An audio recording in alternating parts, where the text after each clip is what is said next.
No, thank you. All right, let's get to the All right, class moving that on. is Shaman. good. All right, Shaman, I think is the most excited I am for any of the welcome to episode 519 of Coin Concede, a Hearthstone podcast dedicated to making the competitive side of the game more accessible to you. It is Wednesday, October 15th, 2025 in the evening. Coming to you from Number 1, Ohio, it's me, Edelweiss. From North Rend, Massachusetts, we have Wicked Good. Hi. From Teldersville, California, we have Megasa. Hello. And from all around the world, we have you, dear listeners. This week's episode is brought to you by our producers, Number Theory, Kresh, Beef Squatch, David P., Jeremy T., Bottle Caps, Grumpy Monk, The Burger Club, Kirk Regan, May, NY Kiwi, Spine, Proby1, and by our patrons of the week, Critter Pup and Lou Reardon. You can go to patreon.com/coinconcede to get perks like a thank you at the top of the show, bonus post-show content, early access to new episodes, one-on-one coaching sessions, and help support the show in the process. If you would like to support the show but cannot do so monetarily, please consider leaving us a 5-star review on your podcast feed of choice, as it always helps other people find the show.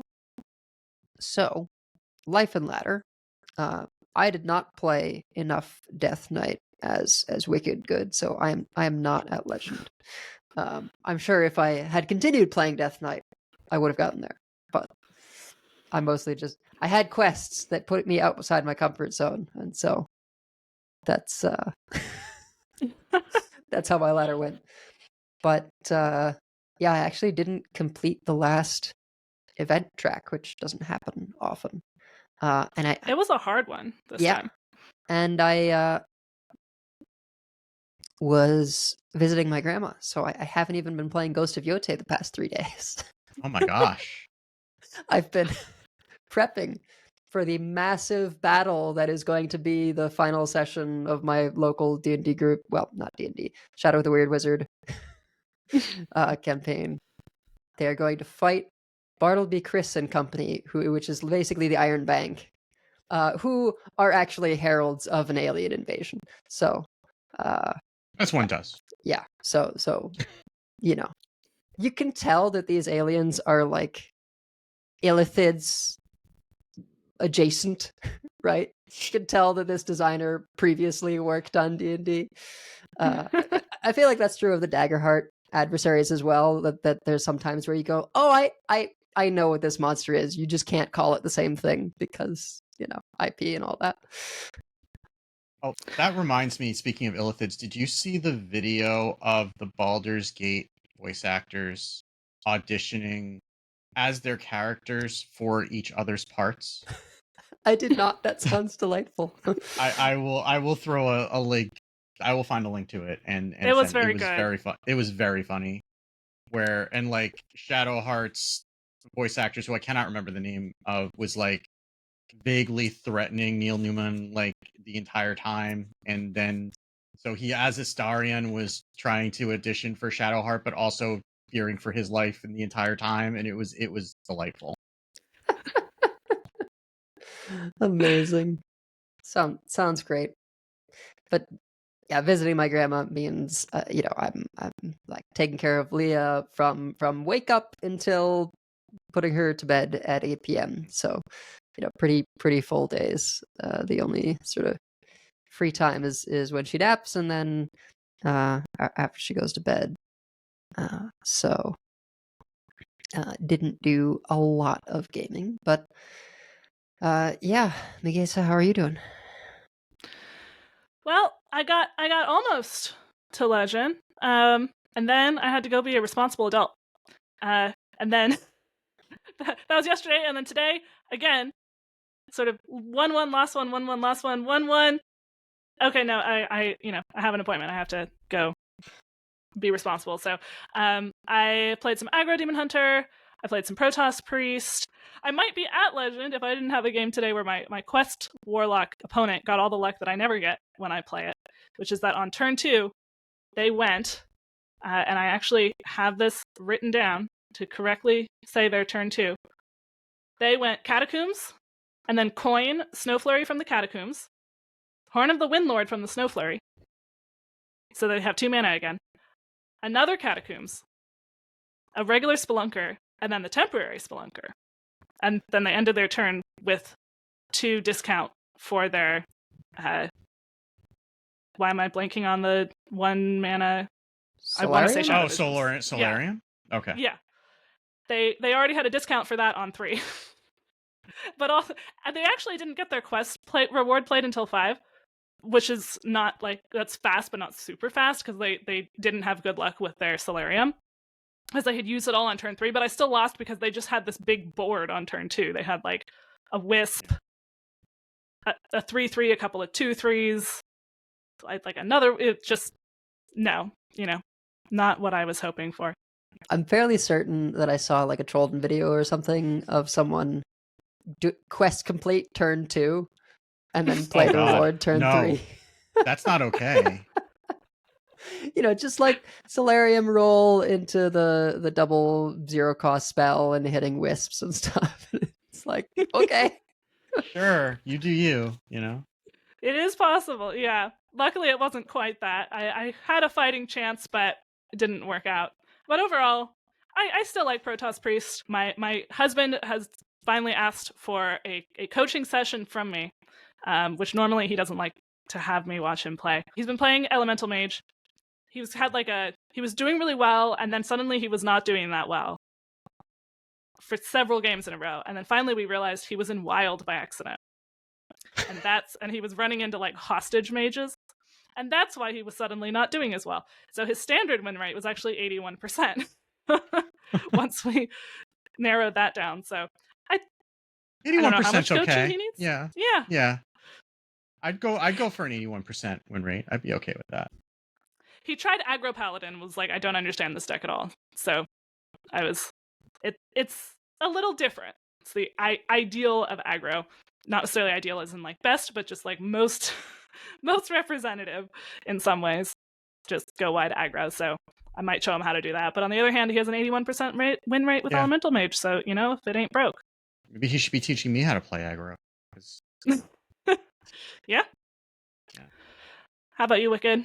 Well, my daughter came home for the long weekend. So I did have some time to play because she was also visiting her friends while she was down here. But also we got to go to a card show and play Commander, and then I drove her back to school. So it was nice to have her home for a couple of days, even though one of the twins who has taken over her room was none too thrilled about having to go back and sleep in her old bed. Mm-hmm. And that was a thing. It's like, no, she's not gonna sleep on the couch in her own house. Like, what are you doing? Like, that's not okay. Like, stop that. You could sleep in your bed for 2 days. What are you gonna do over winter break? Oh, okay, fine. So, I did get to Legend on. I must have been in a fugue state. I don't know, but I was just playing Death Knight, and I had an 8-game win streak up to Legend, which is not what I would expect. I mean, I like, nice. I'm okay with that deck, but not like 8-game win streak okay with that deck. And like, there were some weird games. Like, I was just looking at a replay that I played against a Protoss Mage where I just played turn 1 Morbid Swarm, turn 2 Morbid Swarm, and those 1/1s stuck around for like 5 turns. Often it's the 1-drops that do the most damage if they don't get cleared. They just stayed there, and then eventually I just ended up going Exarch into Naralex into Fireack on 7, and they conceded because I got them down to 3, and they were just like, okay, I'm done. I'm not doing this anymore, which is, I was fine with that. Because like Protoss Mage rather is one of those decks that can just out armor pretty quickly, and like the deck I'm running the Corpse Bendy deck. I'm not running like the Starship deck. And so like you do kind of have an upper limit on how much damage you can do, and Protoss Mage can get beyond that, but not if they don't find any of their armor, and not if you keep hitting them with 1/1s repeatedly that they can't clear for some reason. So we take those. So yeah, I was just like a pretty quick trip up to Legend, and then I pretty much put the game down after that because I was just like, oh, this, thanks very much. Try the veal. I'm out, and I needed a break after that. And there's Hades 2, and there's Trails in the Sky first chapter, and I bought a couple of games that I bought Final Fantasy Tactics. I haven't even launched it. I bought Star Vaders, which I've heard good things about. I haven't even launched it. I just saw there's like some sort of a Picross roguelike that there's like a demo for that I am very interested in, but also do not have the time for. And there's Isn't that another always the Trails game that story? came out this week that I haven't even bought yet.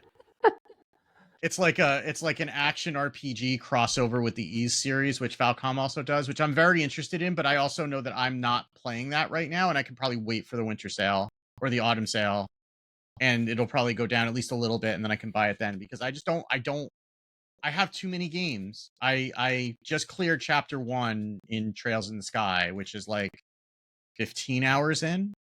There's like an 8-hour prologue, so it's not like chapter 1 is that long. I need to be careful what I say because I want you to play it and I don't want to scare you off of it. But chapter 1 is really the second chapter, because the prologue is like 8 hours, and I finally finished that, and I'm looking forward to the next of it. It's so good. It's so good. It's like I'm sorry. I know, but it is such a delightful game.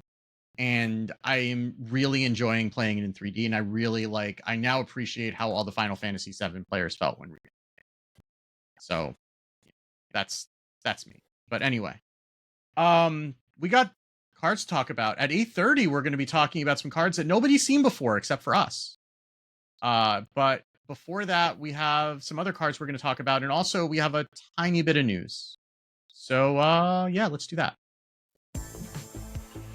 Gadgets and Gazette always gets the scoop.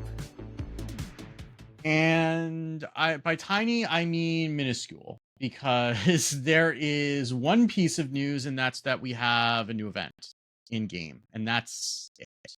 So the Chromie's Chrono Catastrophe quest line in game has started. The numbers are large. I don't know how much they mean on the quests. The one we're looking at is take 150 turns in traditional modes, which is the first weekly quest, ranked +1. So they really, really want you to play ranked for these last couple of quests. And how you feel about that is up to you. The numbers are bananas. It's like 9,615 experience for this first weekly quest, but also the first reward comes at 9,615 experience. So this is like whose line is it anyway, where the rules are made up and the points don't matter, I guess. But This has gotta yeah, be like some sort of Celestalon style puzzle, don't you? Like there's gotta be this does have purple written all over it. Yes, I would say that. I believe that sounds plausible to me. Yes. Like, I don't know, but it just screams that to me. I was like, is there some sort of like Warcraft lore or like obscure physics time related something where like those numbers might come up? Like, or they just opened up random.org and asked it to give them numbers, which is also a viable approach. Well, and if you look at like what I think are future weekly quests, like I'm checking Hearthstone, and there's Undo Entanglement, 19,207, Travel the Timeways, 28,822. So like those will get you significant progress if you're concerned, right? It's like, well, there's reason for you to log in all 3 weeks because these quests are huge pushes. But yeah, all the numbers are whack on the dailies as well. If you were the kind of person who was annoyed by the Annoyotron quest leaving you with a non-even number of experience points, this is going to drive you batty. Yeah, I like, barring some weird referential reason, the only thing I can think of is that there's something weird they're doing with like how much XP you get for each normal game, right? That doesn't complete a quest or anything, because you still get XP for just playing games generally, right? Yeah, it's just not that much, but it seems like they must have upped it for this, because otherwise it would be very negligible. Yeah, who knows? Yeah. It has felt like, completing the quests are important for these event tracks. Like you will have trouble doing the event without doing the quests. But also, you just have to play the game, and you will get there. So you may have to play the game. Just play a couple of Control Priest games. You'll get that first quest done. No problem. You do. So you will earn copies of those unique cards that I believe are playable as soon as you earn them. And then the final leg of the quest is the Nosdormu, the Timeless Hearthstone Hero skin for Paladin. You're also going to earn packs from the new expansion. So you'll want to spend your time doing it. It seems like this should be a little bit more achievable, but it's really hard to tell just because we have no idea like what the numbers look like. But do make sure to log in and do that while we're in this pre-release time. And that's the news. So we have some Demon Hunter cards that we're going to reveal in a few minutes, but we have some other Demon Hunter cards and the rest of the cards that we're going to talk about before we get there. So let's just go ahead and do that.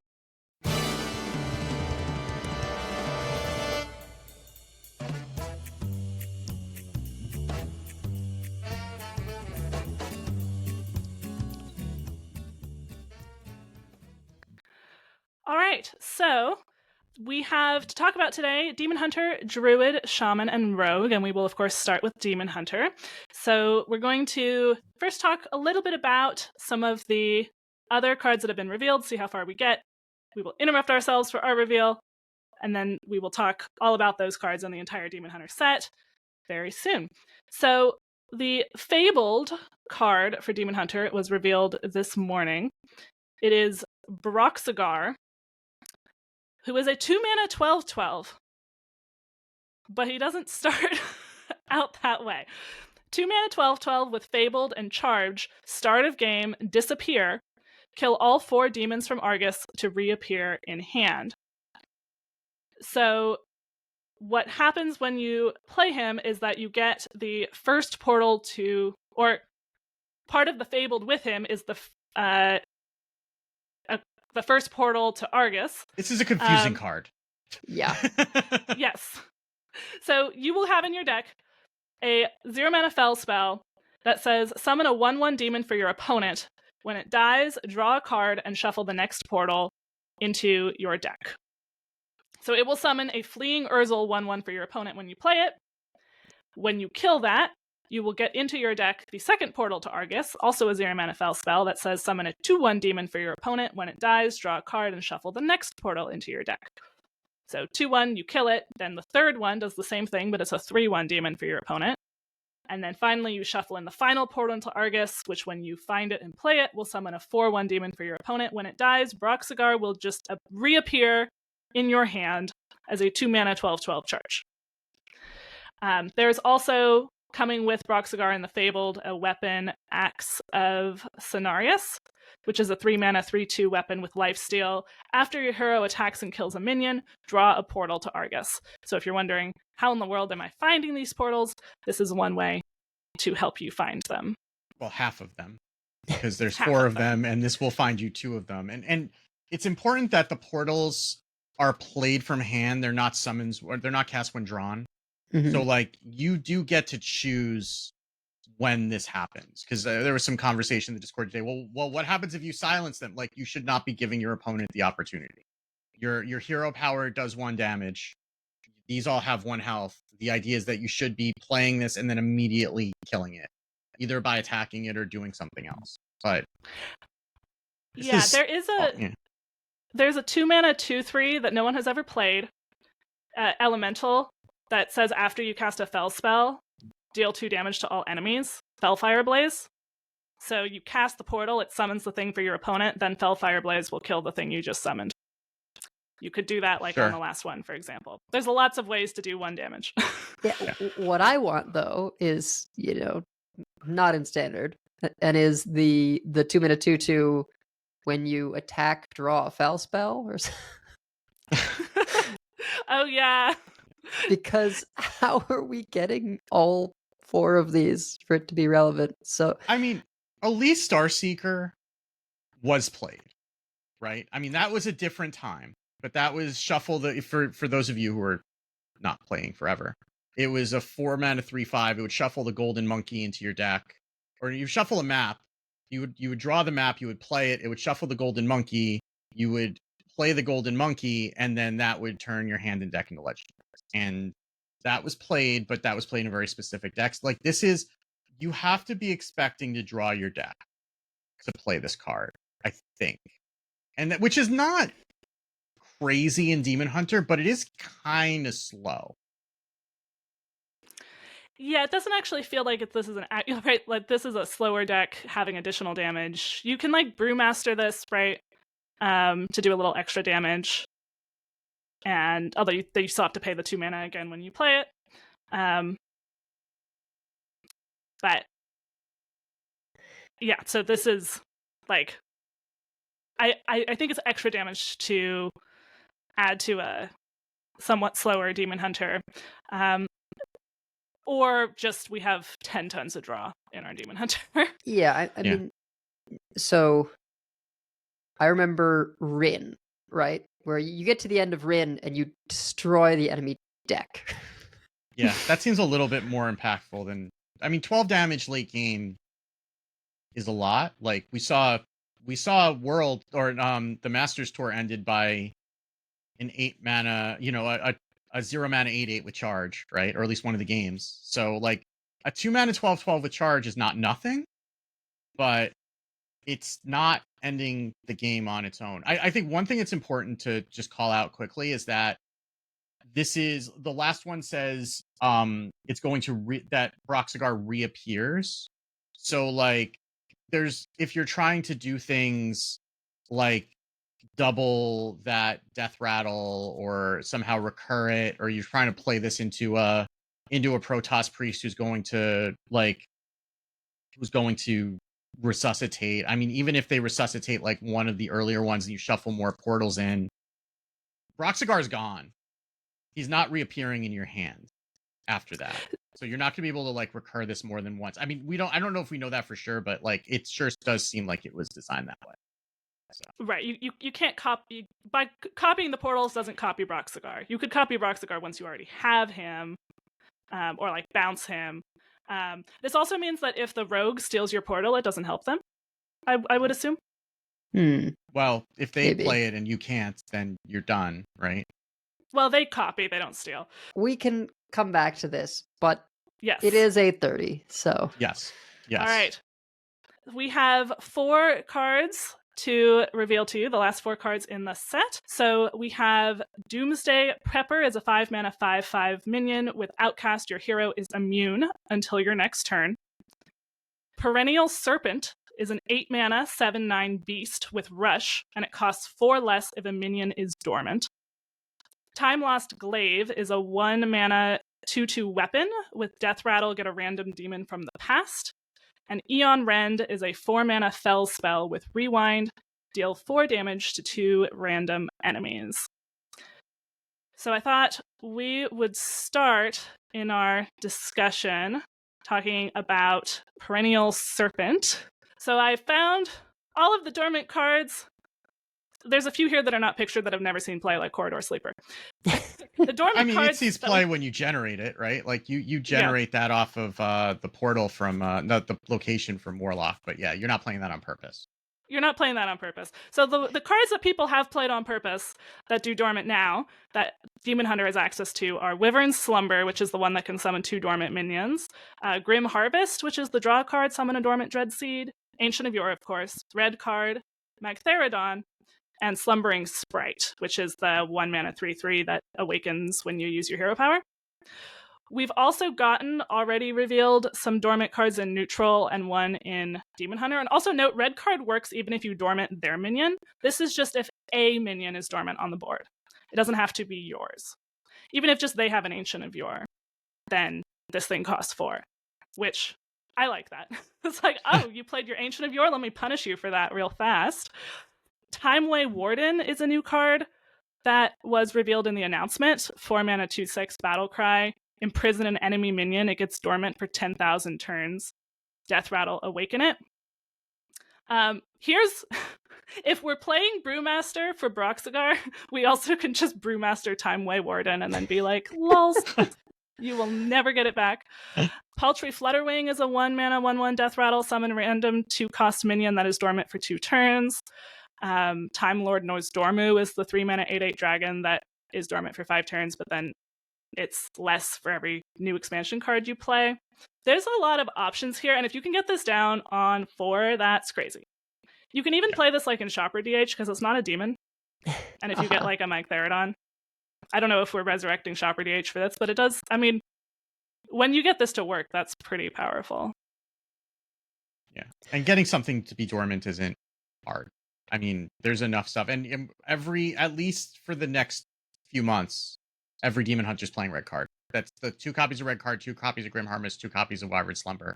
Those are all in basically every Demon Hunter deck right now.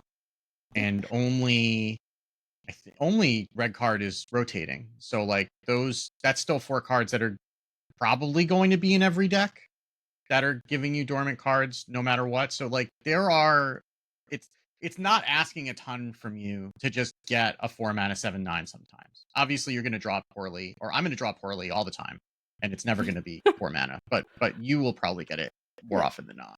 There is also another Dreadseed card that has not seen play, the 4 cost. That's Battle Cry and Death Rattle summon a Dreadseed. That does conflict on the curve. So, maybe that isn't really likely. But I could see a world where, you do Grim Harvest, Wyvern Slumber, and the Slumbering Sprite, you basically get to choose, right? Like, if you need it to be dormant to keep this active, you can just not hero power. And then, maybe if you've got enough recent cards, you have Time Lord Nozdormu. It'll be well worth it just to be able to curve into these huge stats on 4. I will note one thing, which is if you play Grim Harvest on 2, you could get unlucky and get the one turn dormant. Wyvern Slumber always works. Grim Harvest, you could get unlucky if you play it on 2. So that is a thing to keep in mind. You would want to have redundancy if you play it then. It's still a good 2-drop to play on 2, though.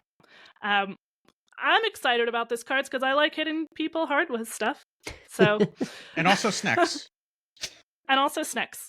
Yes, the friend who got me into Hearthstone really likes snakes. Not like in a creepy way. She just likes animals in general. She's a biology teacher. But I'm going to be like, see, you should come play Hearthstone again. Look what you can play in the class that didn't exist when you stopped playing.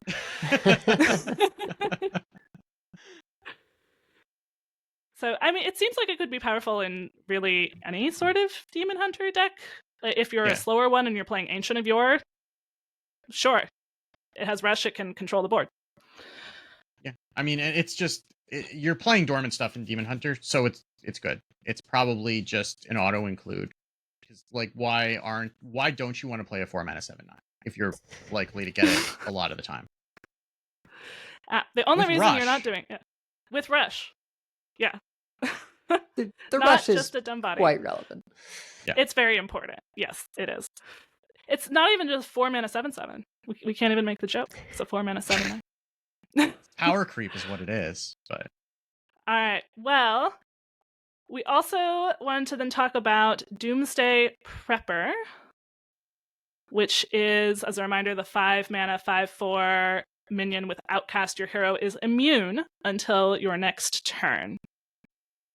Sure. That is a sentence. It sure is. It's really expensive. Is it? There are times- Is Ice Block for 5 mana really that bad? Yeah. There are times when you just need 1 more mana to have something happen. Like if you're waiting on an Exodar to save you, you play this on 6 and then you Exodar on 7. I was thinking about how like it also has you immune on your turn, so you are immune to pain stuff, but it's just better to play the tourist Arana for that purpose, because then she actually literally redirects it back at them. I don't think that like Pain Demon Hunter needs this necessarily, but there are times when just like I just need another turn can set you up. Yeah. I mean, I guess the thing is that if you're playing this, you're probably playing a slower deck. Like the OTK Demon Hunter way back when would have loved this, right? Just to have one extra turn, and that was the deck that was slow enough. But also, if you're playing a deck is that slow, you're probably going to have cards stuck on the left that you may not be able to get out of the way to play this, which is a little bit weird. And because like we don't have a lot of outcast stuff going on right now, but if you're playing any sort of a combo and you get a combo piece in your hand before this, you're gonna be sad. But you know, Chad is pointing out Eldari studies this is kind of a Hail Mary, turns Eldari studies into a Hail Mary, right? Like, I've got 5 mana, I'm for sure going to die. Let me see if I can find Doomstage Prepper and get that right now, and then see if I can live for another turn. That is a legitimate play pattern, even if you never that. For sure, right? But like, I don't know, we don't typically evaluate cards based on random generation. Like, there's a fringe case for a lot of things. But usually we care about whether they're actually worth running. And I think, to me, the kind of deck that is going to want this is also the kind that might struggle to get it in outcast position. If you are something that's more capable of getting it in outcast position, then I'm surprised that you want this. Yeah, I was thinking if there's like a meta where it's lots of aggro versus aggro, this lets you just like ignore a board and go face for a turn. But sure, or use your weapon to kill something that would have killed you, I guess. Yeah. So it's not that you would necessarily be sad to have it in a faster deck, but I don't know if we're running it unless maybe it's a very specific kind of meta. All right. We also have then Aeon Rend, which is the 4-mana Fel spell with Rewind. Deal 4 damage to 2 random enemies. Enemies means this goes face. It does. Well, can it go face twice? If the no, it can't, because I don't believe so, because if it could, it would say deal 4 damage to a random enemy, twice. Right? That's how that's phrased. Usually 2 random enemies means that it's going to look for 2 targets, and if there is only 1 target, it will only do 4 damage once. Okay. So you're at most doing 4 damage up to your opponent's face and 4 damage to their only minion that's on there. So it's not as good as if it were worded the other way, but also 8 damage for 4 mana would be silly. So yeah, I think it's fair adjacent, I guess, if you're wording it this way. I mean, 4 mana is still kind of a lot. I don't know. I spent plenty of time playing old school fireballs to deal 6 damage for 4 mana. So yeah, but you get to pick where that goes. I mean, if everything else is gone, then it's fine. You get to pick where it doesn't go once. Look, if we get oh gosh, what's his name? Replay all Fel spells guy in core, then then I'm interested. Jace to core 2026. Yeah, Jace to core 2026. No. Do it. He can stay home. He can stay in WoW with your husband. Like that is not what we need back in Standard. Might be something he lost to when he was busy losing in WoW. I don't know. I mean, he was holding his own in WoW, but definitely not doing as well as in Standard. Which will happen when you're playing a Standard deck in WoW. But yeah, I mean, it's definitely better than it would be without the Rewind, but it's still like if they have 2 minions, and you want it to hit face, you are not guaranteed that it'll hit face even if you rewind. There's a very good chance, and you have a decent chance if you don't want it to go face. You're like, no, I need to kill these 2 things. But it is a little it requires like very sort of specific board states to be a good clear. I don't know if that'll come up often enough. The other thing with using this as a burn spell is that typically you're using a lot of spells on that turn that you're killing somebody, and if you need the rewind to get the spells to go where they need to go, you might run out of time in that turn before you get to finish. So that is something that you do want to be paying attention to if you're running this. Yeah.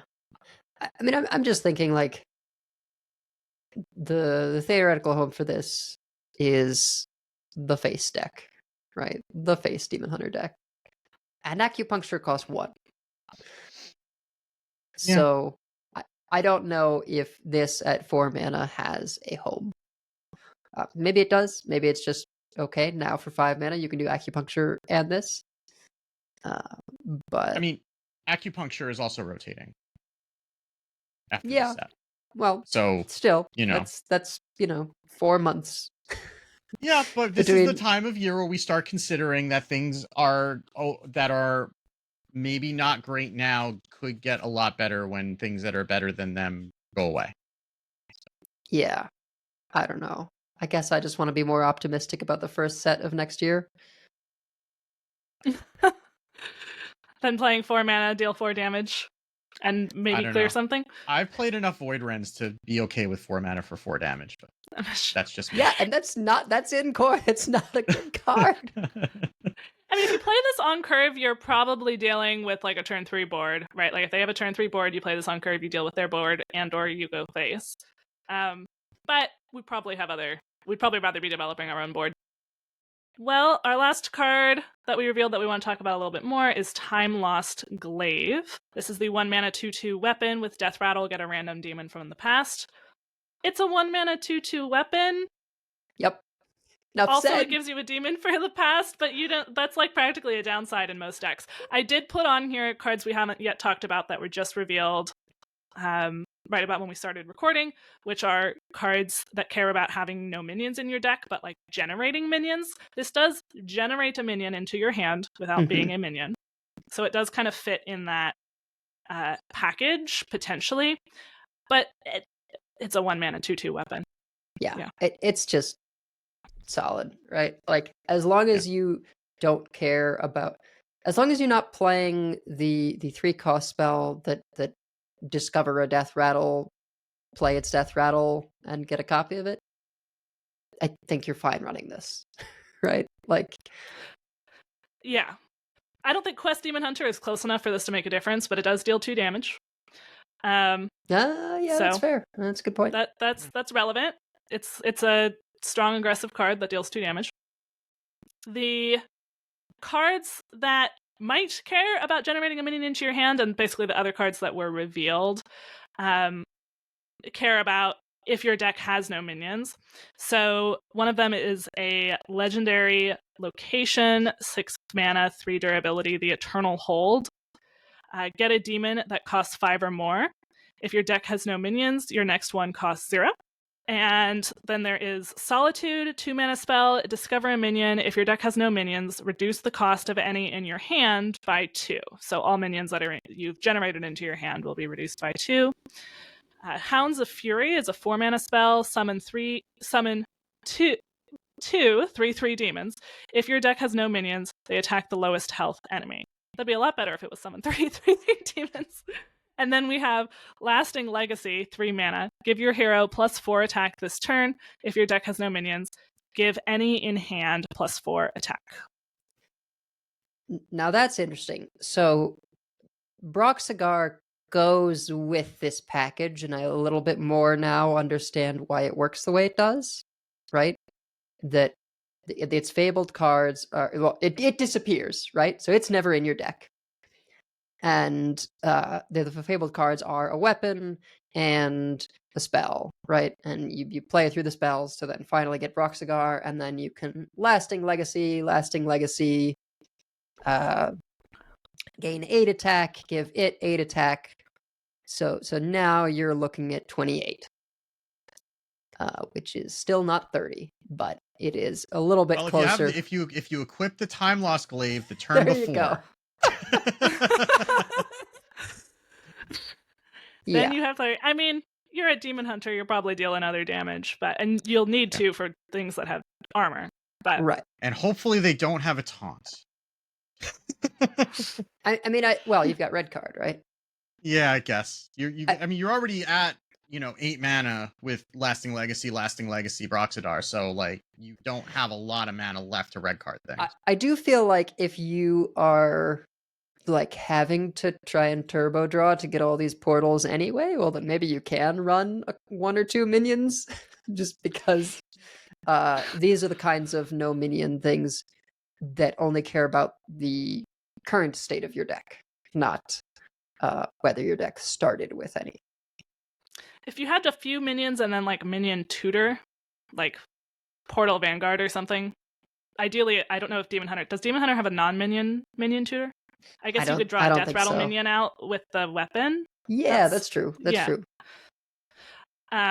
So you could do something like that. You could do like a Cliff Dive Inquisitor situation. That might be too awkward.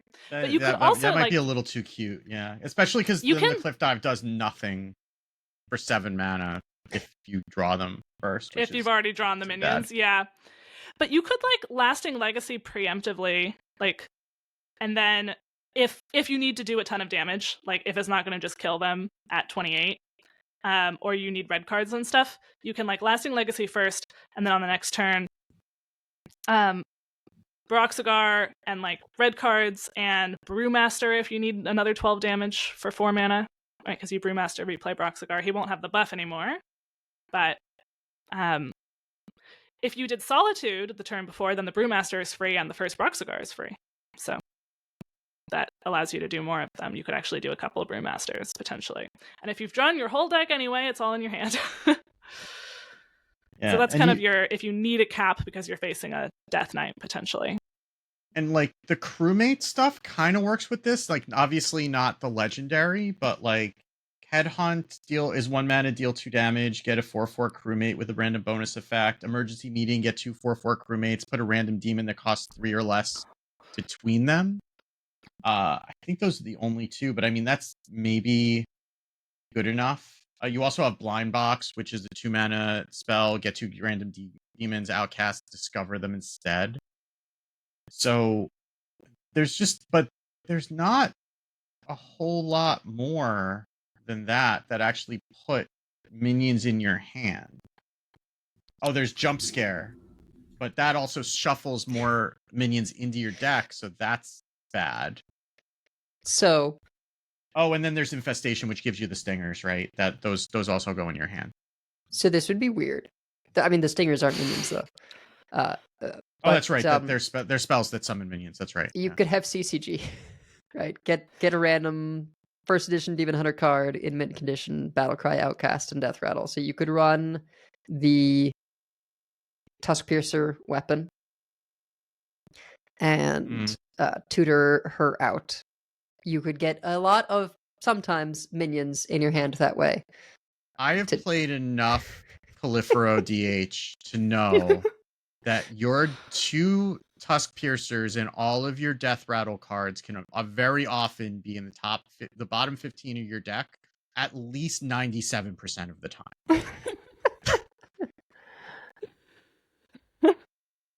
Yeah, there's lots of stuff that generates stuff into your hand, but a lot of it is minions that generate stuff into your hand. I also wonder if this is something where we'll get more support in the mini set. I know that that's not a thing you want to say when you're doing card reveal season, but it's just I don't know how you build a deck this way. Like, what else are you putting in that are going to be able to? Because like Demon Hunter only has, maybe I'm looking at this wrong, only has like 30 spells plus weapons, right? So what are we? I mean, I guess Illidari studies will also put minions in your hand sometimes, I guess. Well, and it's less important the minions in your hand stuff compared to the like how good is it to have a no minions deck, right? And it looks like the payoffs are quite strong, right? You're gonna get some minions from Eternal Hold or Solitude, or something like Blind Box, whatever. I don't know. Maybe you just want Hounds of Fury. and like Braxigar. Like I could see a world where you build the deck to turbo draw for Braxigar and have like Hounds of Fury and Lasting Legacy, and you ignore Eternal Hold and Solitude. I mean, so I'm just looking at the pool, right? We haven't had Warlock revealed yet, right? So there might be more demons, but this is because it's so it's random. So 24, which is not a huge pool, right? some of them are better than others. Like Illidari Inquisitor and Megtheridon are there. Omens, like getting an Omen for free would be good. Priestess of Fury isn't even bad. Like you've got Fell Hunter and Fellbat, which are probably not what you want to get for free because you probably haven't had that many Death Rattles proc. Shopper could be good because she gets you Chopper another could be 0 fine. mana. Alarashi is maybe fine, maybe not. I don't know. Like that's It's a reroll. yeah, I guess. Zortoth is probably okay to add the 2 stars to sides of your hand when they collide, deal 5 damage. Spirit Peddler is kind of a reroll also with something in your hand. And then, I mean, you could get a Doomguard. Archimond, if you're getting a lot of demons, that could be a board in a box. You have Asphyxiodon. Like, they're fine. A Kill Jaden would be kind of hilarious. I guess I don't even know what Kill Jaden does with the are the minions considered in your deck at that point after you played the portal? Well, you can just not play this as your 0 mana demon, right? Yeah, I guess you get to choose which one you play, but until you've done all it's that. Not that yeah. This one is 0, it's your next one. So if you also have Blind Box, you have a much better chance of having one that you want. Yeah. So if you get a good one, great, you can play that out. If you didn't, you have other options. Yeah. But I mean, you're talking about, but I think you kind of want to, because like, unless you're able to take expensive stuff off of the blind box, right? Because this is guaranteed to be an expensive minion that you're actually going to get the discount for. Like the one from like the crewmate one, if it's 3 mana or less, like, do you care that that's discounted to 0? Probably not. Yeah, I think it's really going to depend on like how good is discounting discovered and random demons, right? Yeah, blind box, demonic deal. I think, as you say, we don't run jump scare because it shuffles. But yeah, you could run the weapon that draws a demon out of your deck with jump scare, but that's probably still like too much bricking. Yeah, you're gonna brick sometimes when you do that, and you're gonna be sad. God, and Solitude also is discover a minion, not a demon hunter minion, not a demon, like just any minion. Sure. And then if your deck has no minions, reduce the cost of any in your hand by 2. Like reducing a lot of stuff by 2 is significant, and that's where it's like, okay, well, maybe this is relevant if you have this just critical mass of stuff that is adding minions to your hand, and then you use Solitude and you reduce a large hand of stuff by 2 mana. Like that is significant mana reduction.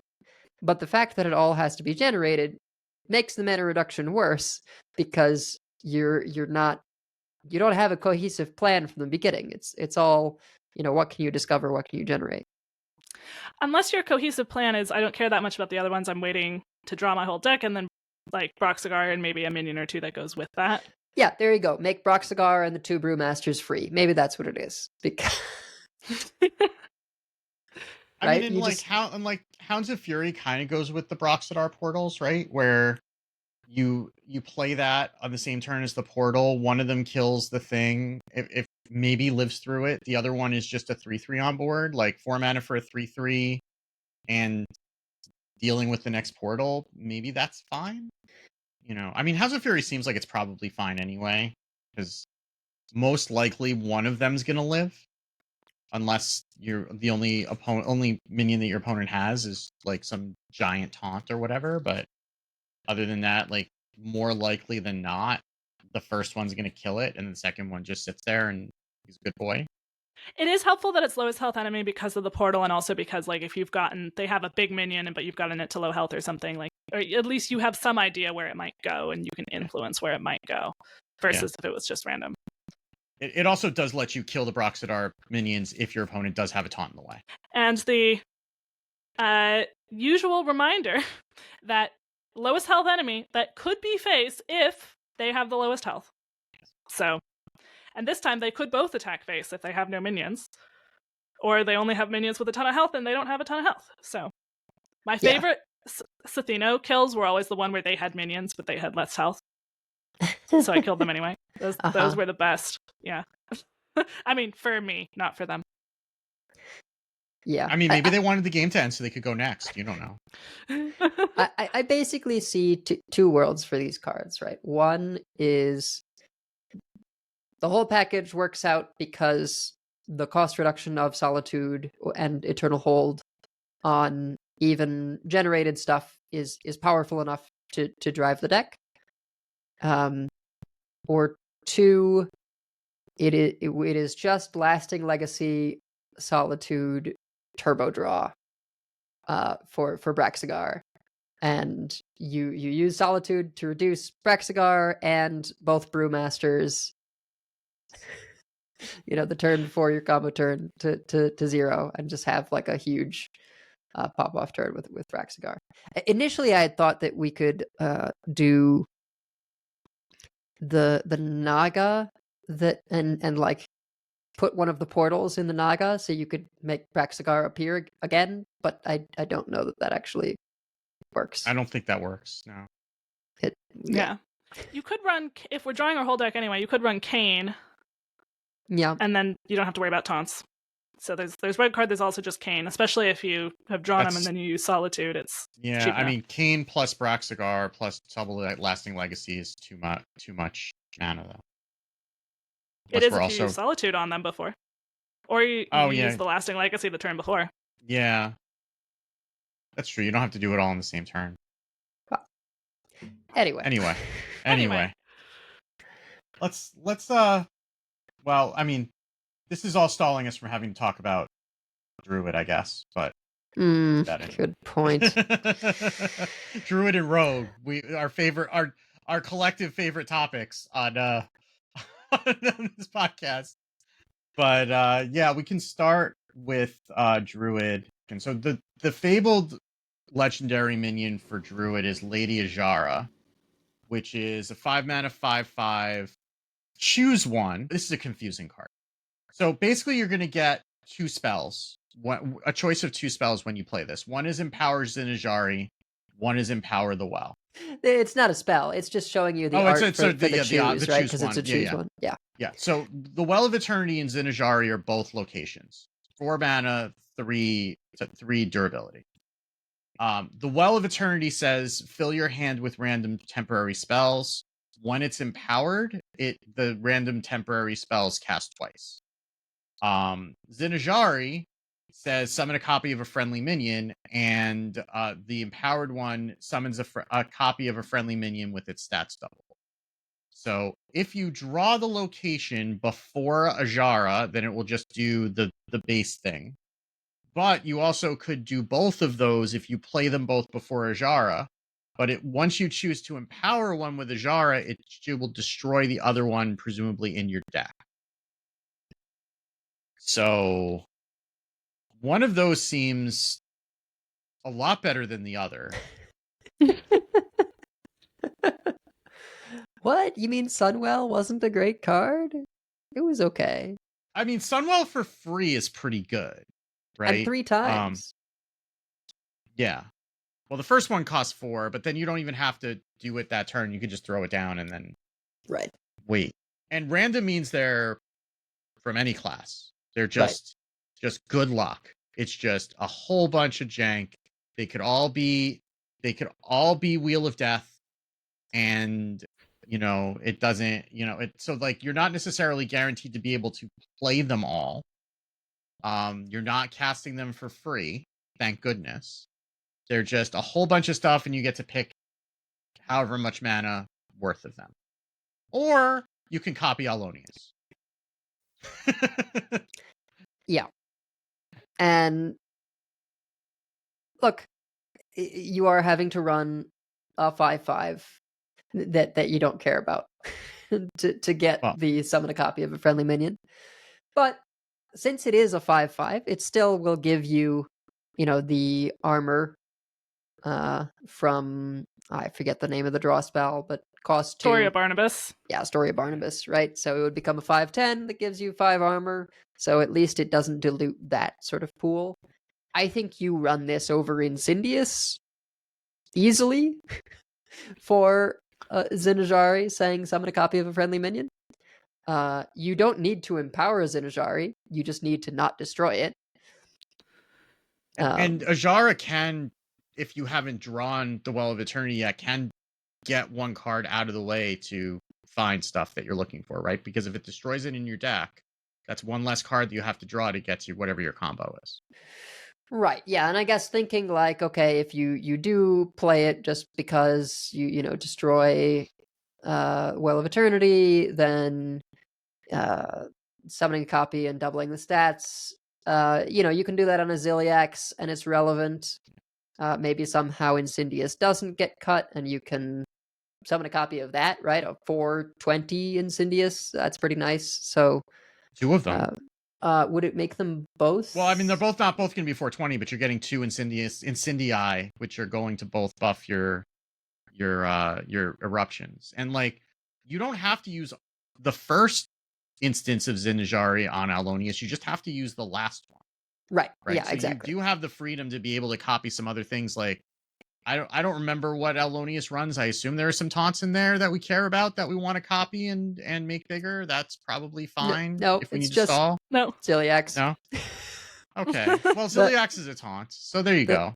The minions are like Ancient of Yore, Ziliax, Mista Vista, sometimes Incendious, Aulonius. I do believe there's 1 or 2 misses for Story of Barnabas, I guess.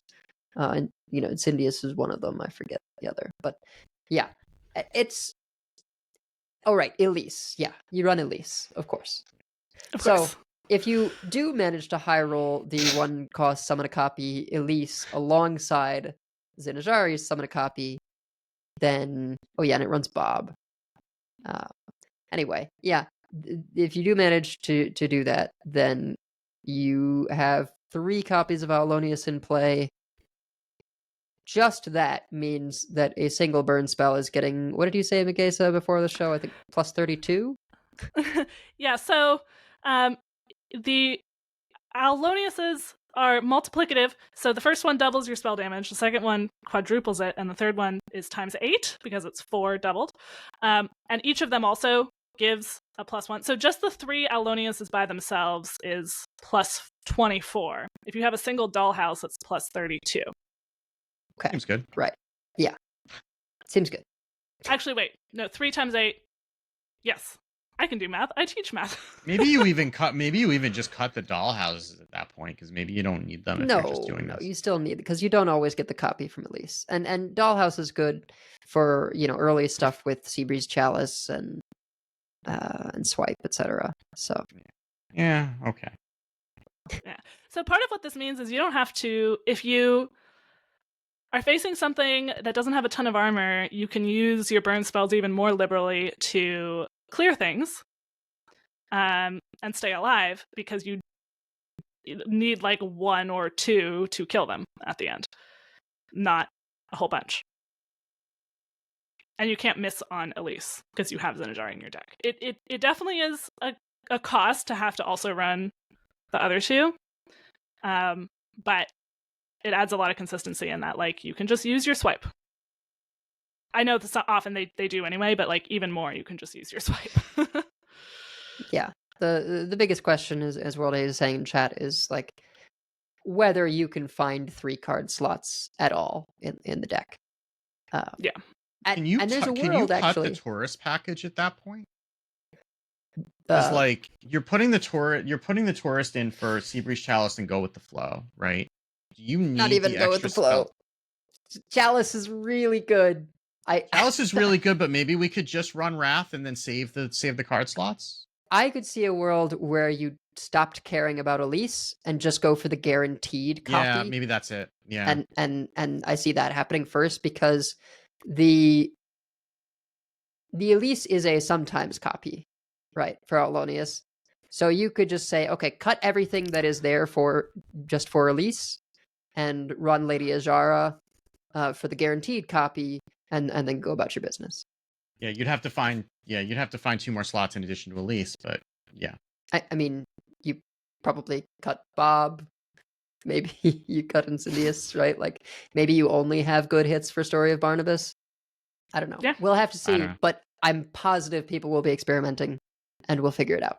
Yes. Yes. So we also have the other legendary kind of leads us into a really weird package for Druid. So Chrono Keeper of Eons is a 6 mana 4/7 taunt with Battle Cry. Set the cost of the bottom 5 cards of your deck. Well, why would you want the bottom 5 cards of your deck to be 1, you might ask? Because we're drawing from the bottom of our deck for some reason. So we have Contingency, which is a 3 mana spell. Draw the bottom 2 cards from your deck. We have Wave Shaping, 1 mana spell. Discover a card from your deck. The others get put on the bottom, so you can choose what goes down there. Kalderai Cultivator is a 3 mana 3/4 with Battlecry. Discover 2 beasts. Put them on the bottom of your deck with +5/+5. So that's a thing you can do. I don't know. I mean, I'm not saying it's bad. It's just weird, especially There's also when we don't have Dredge. So there is a neutral minion that reverses the order of cards in your Right. deck. Yes. right. So that is one more way that you can get them out. You have Contingency and the neutral minion, basically, to get things out from the bottom of your deck, as well as like if you happen to discover it or tutor it with like Story of Barnabas or something like that. Yeah, Or the you minion just is shuffle your deck, which happens, right? right. Yeah, there's definitely shuffle. Timeless Causality, 2 mana 3/2 elemental Battlecry. Reverse the order of your deck. I think it's hard to do something where you're going for like a specific combo with this because you can always draw patches, right? And we don't have a Finley to put it back. If there's just a lot of big things that you wouldn't mind having Chrono set to 1 in your deck, which, you know, we're Druid, we have lots of big things in our deck with New Heights, that's just like our thing.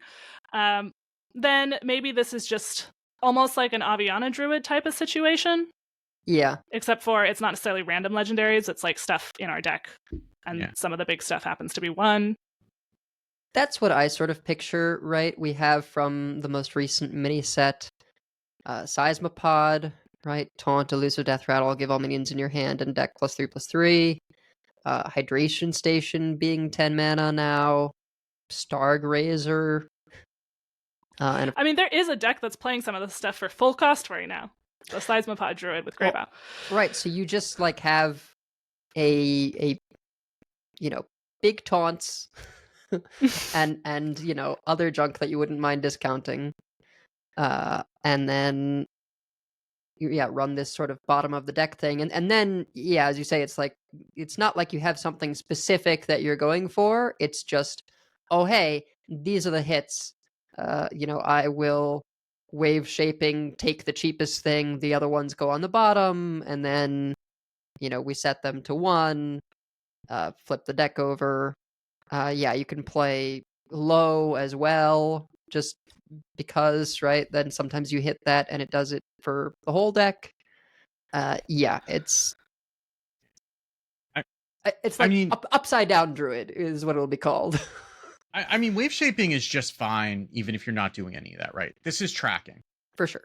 Yes, right? That's true. That's all this is. This is actually old tracking when it removed them from the game, because it's just putting them on the bottom of your deck, which is what people said tracking was doing all along, and nobody ever believed them.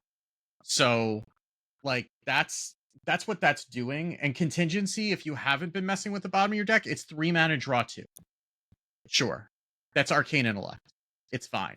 They happen to be on the bottom of the deck. If you haven't messed with your deck, then it doesn't matter. And those were cards that you weren't going to draw anyway. So now you got to draw them. Congratulations. Yeah. So, like, these are fine. They're just, it's, you know, it's only if you start caring about what's on the bottom that things start getting weird. Yeah. Typically, Arcane Intellect is not good enough draw for Druid. But, yeah, it has sort of that added benefit of, you know, sometimes it being relevant that you're pulling from the bottom. Yeah, I don't think we play that by itself unless we get to a future place where we're really desperate for draw for some reason.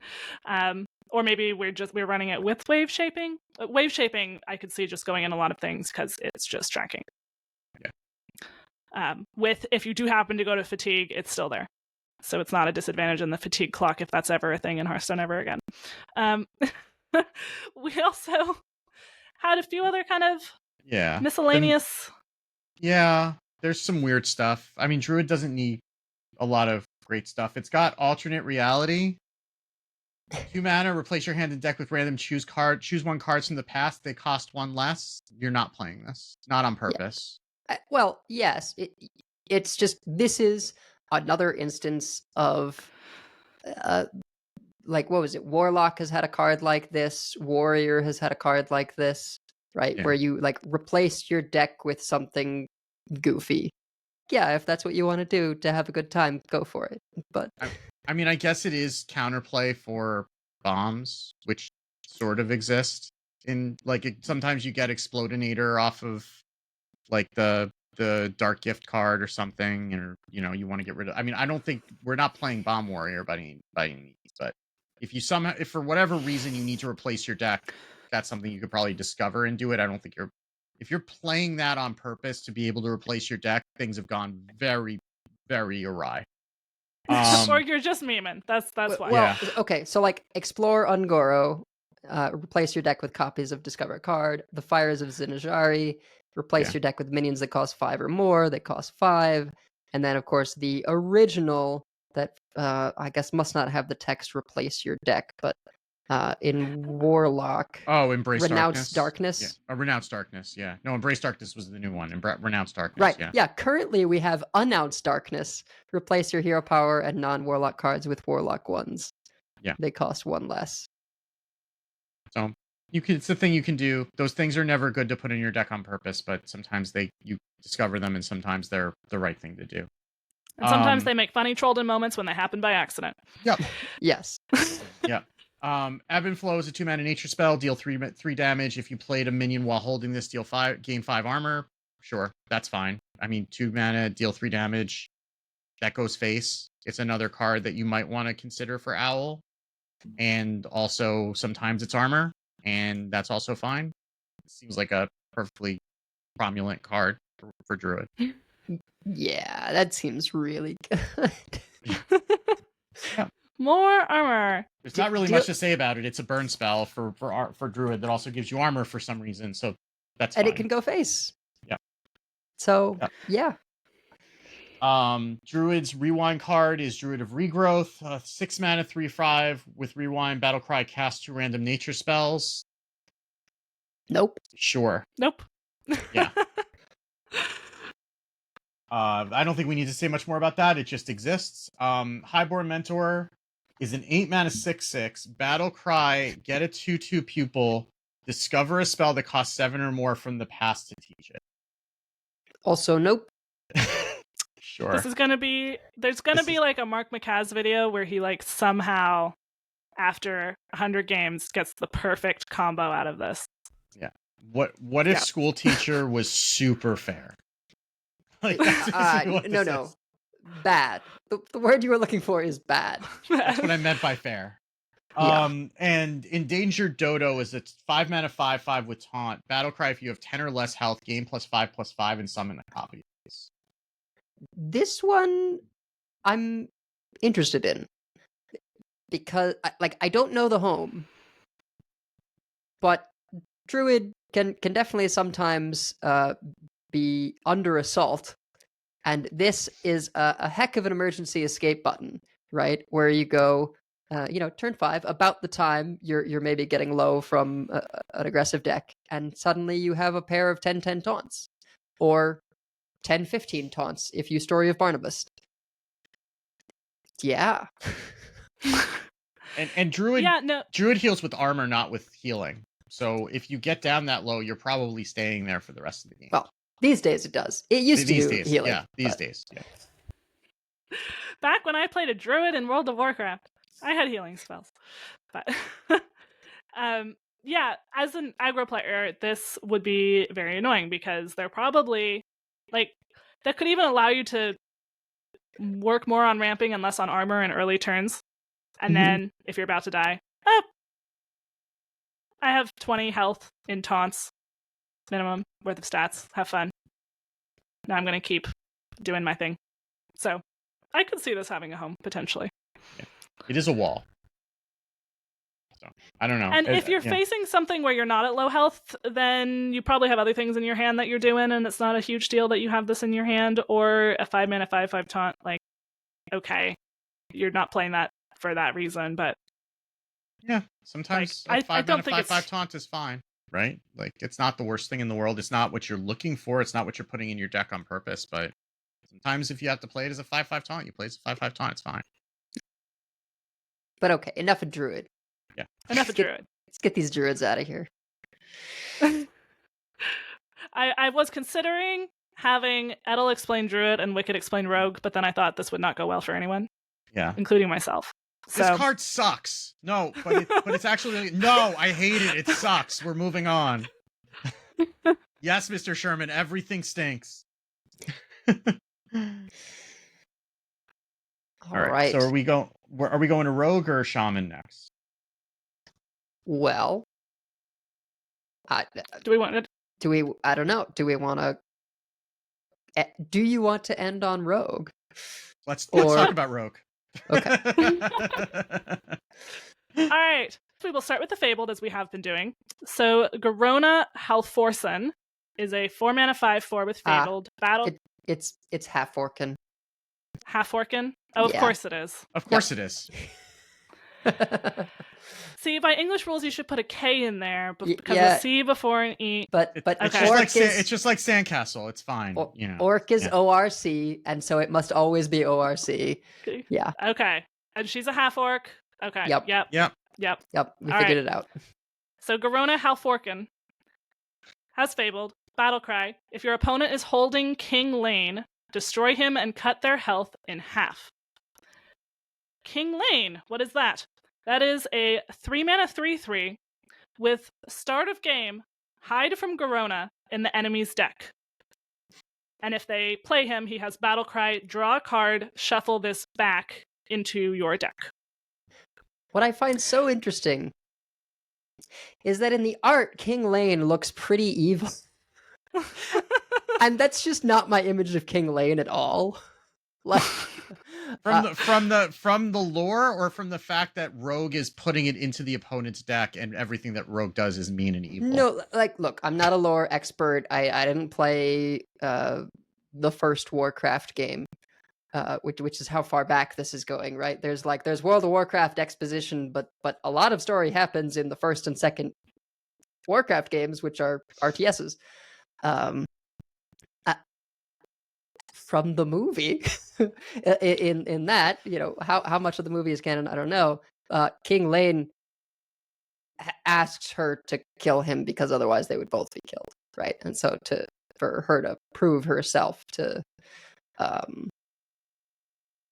their captors, she has to kill him. Sounds like she didn't have a hard time finding him. No.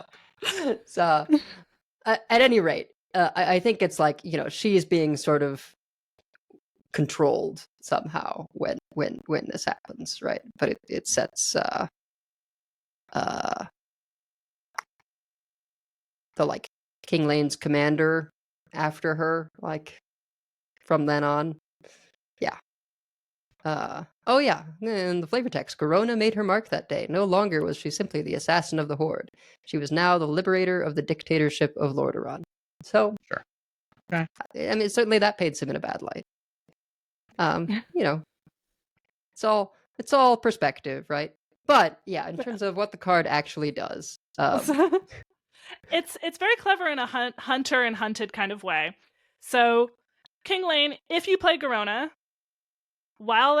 after they've drawn King Lane, while he's in their hand, then you will cut their health in half. I assume that's like set it to half, like old Alexstrasza, except for not necessarily 15. It's half of whatever their health was.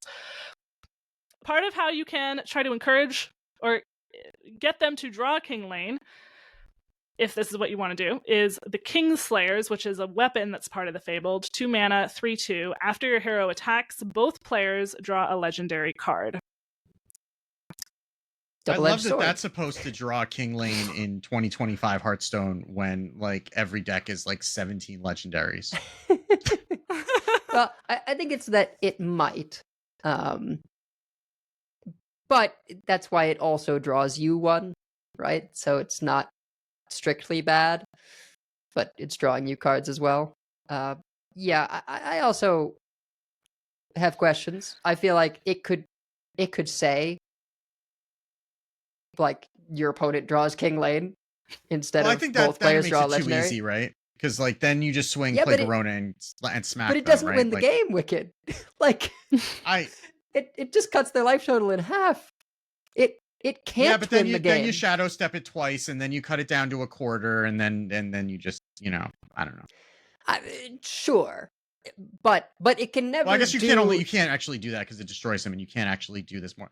Wait a minute, they made a battle cry that's shadow step proof. They did it. We made it happen. I'm so proud of them.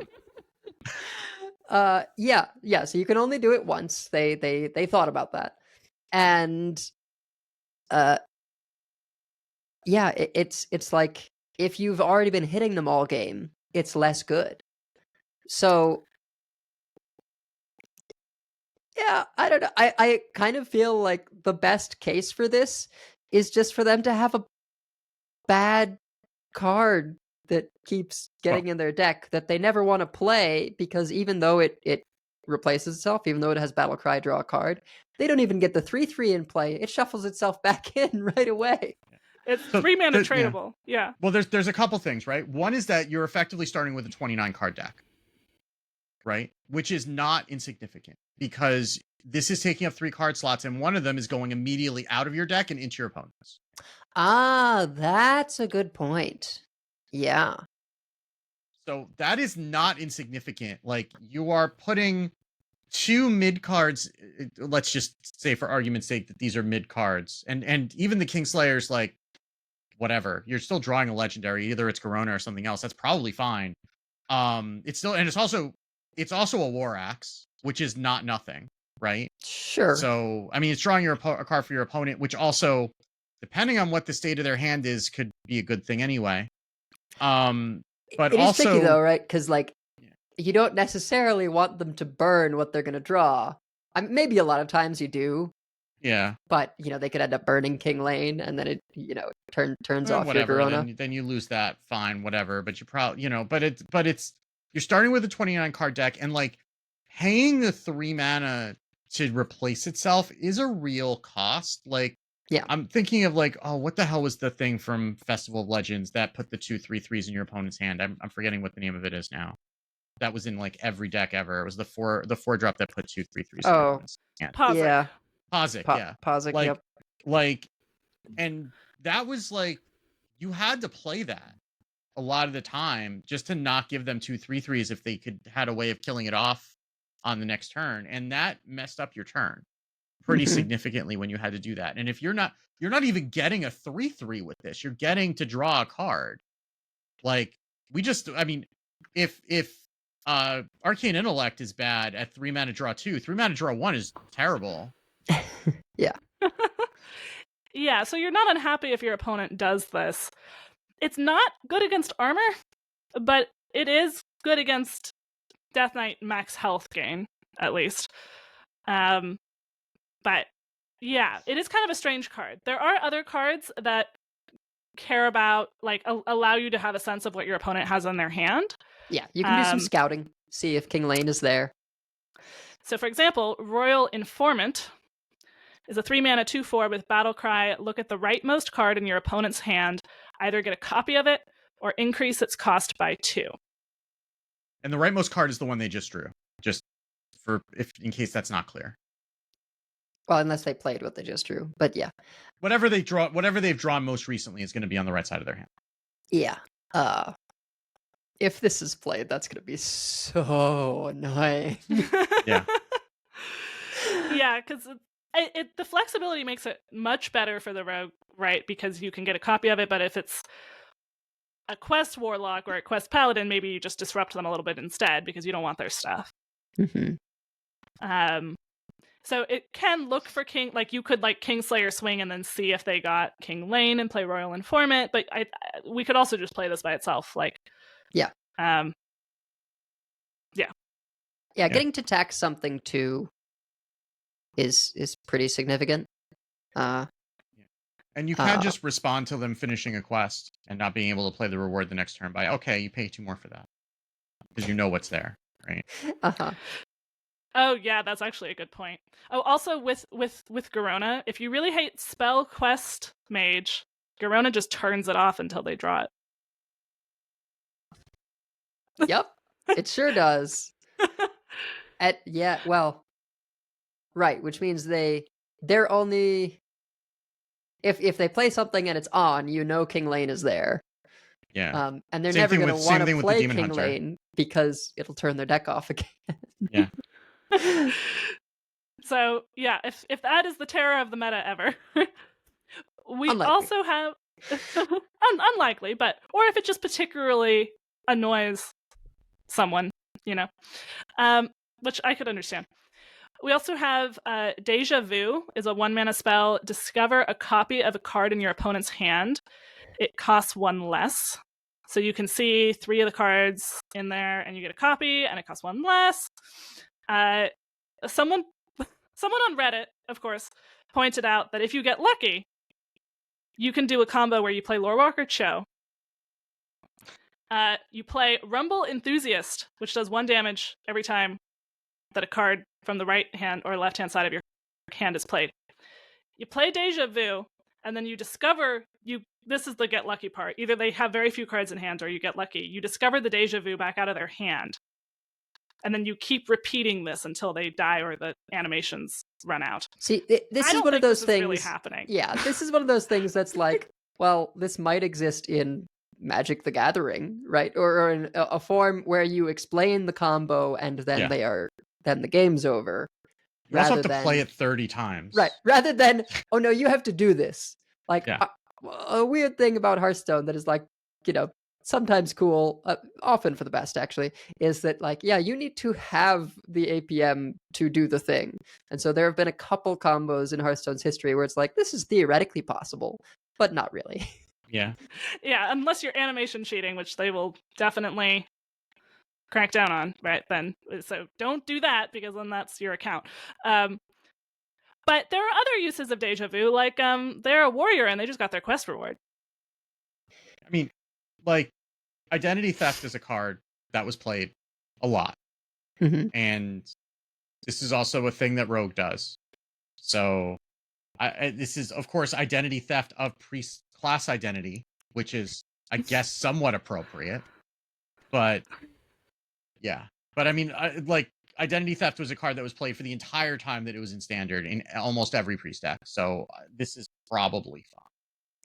Yeah, I mean, the fact that it's a card in your opponent's hand, right? Depending on when you play this, you can actually have a sense of what you'd be looking to get. If we have a lot of decks that are still running Fire-Rack, you can say, okay, we're coming up on when they might be able to play Fire-Rack. Let's see if it's there. I think there's, a strong case for Deja Vu. It's also just a combo enabler, right? Like, it's 1 mana, do something, enable combo. Like, that's something that sometimes Rogue just needs, and that's fine. Yep. What we're probably not doing, and Wicked, I can tell what rant you're about to do already, is Shapeshifter. 1 mana, 1/1, except it's not really, because each turn this is in your hand, transform into a random minion in your opponent's hand. Hey, Chameleos, welcome back. But it's not a legendary, so at least they didn't. Oh, good. So we can run 2 bad cards in our deck. Fantastic, even better. It's just for the information, right? That's what we said when Cabelios was that. Oh, you'll just play this for the information. No, yeah, I mean, that is slightly more of an argument with King Lane because one of the minions could be King Lane, but you have don't do this. Like, you really don't need the information that bad. Like, it's not worth it. This is a bad card. Chameleos was bad. This is like all the way back on, like, this might even been Happy Hearthstone days that we were talking about this. That, like, I said that was bad and Andrew didn't believe me, and I never let him forget about it. Watch Wicked. This is going to be playable, and it's going to be Sandbox Scoundrel's fault, and you're just going to be so mad. Aw. Because sometimes it's like, oh, we hit the expensive card in their hand. Good thing I can discount it by 3. Sure. God, I hate Rogue so much. Anyway, yeah. Anyway, you know what else Rogue can do is cheat mana.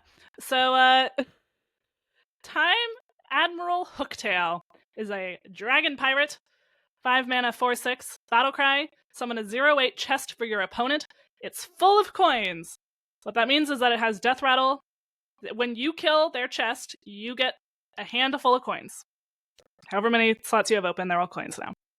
So the old Marin, right? The very first Marin from Kobolds and Catacombs did this. It summoned a 0/8 chest for your opponent, and you broke it for a fantastic treasure, I think. Yeah. It was not good. And the fantastic treasures, I believe, are more powerful than just a bunch of coins. We don't really have like huge combo payoffs right now, right? There's no Edwin, there's no the one that used to give you a really big weapon. Draka. Yeah, If no we Draka. had Draka, then you play this and like Crazed Alchemist and you go to town. Right.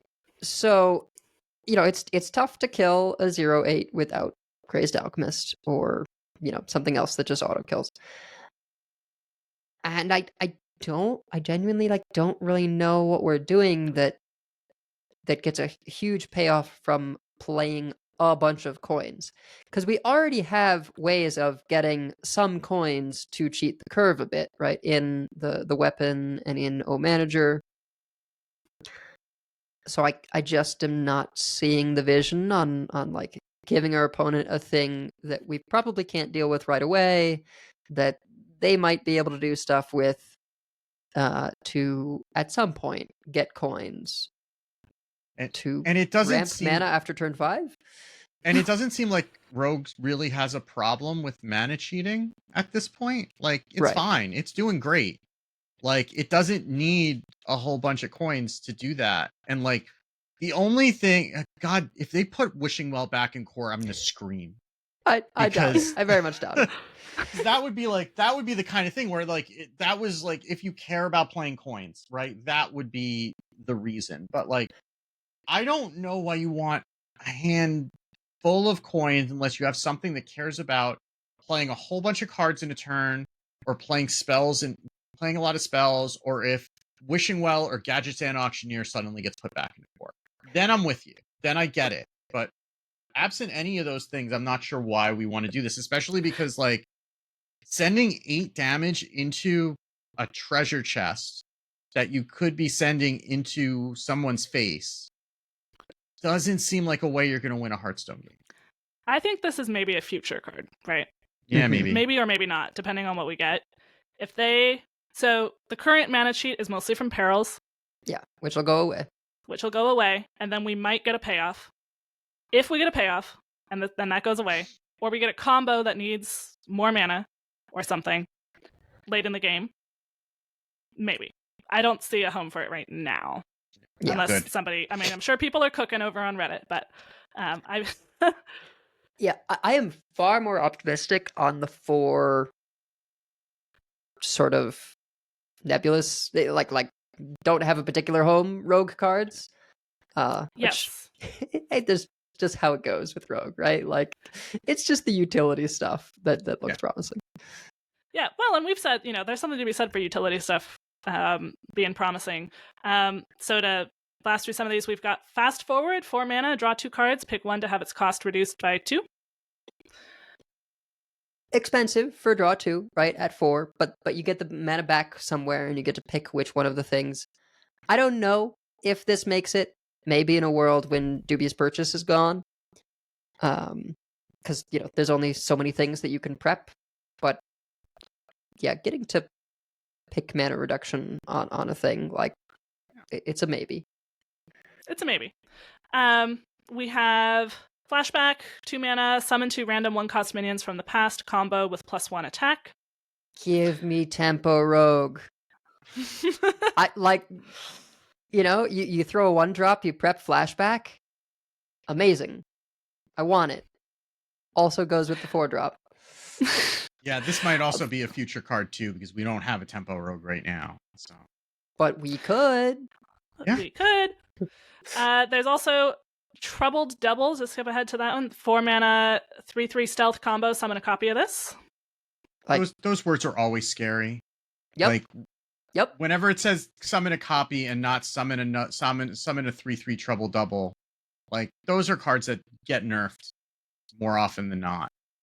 Well, not necessarily, right? Like the pirate never got nerfed, right? It Well, was everything around it did. I mean, well, by everything around it, you just mean the one clearly problematic card, which was the legendary. yeah, that one. They changed the spellverse, so that doesn't work anymore. But Yeah. yeah, I just think something sort of tempo. I mean, we still have the location that. I guess that's been nerfed. Yeah, in terms of everything, yeah, that's been nerfed to 4/4 instead of 5/5.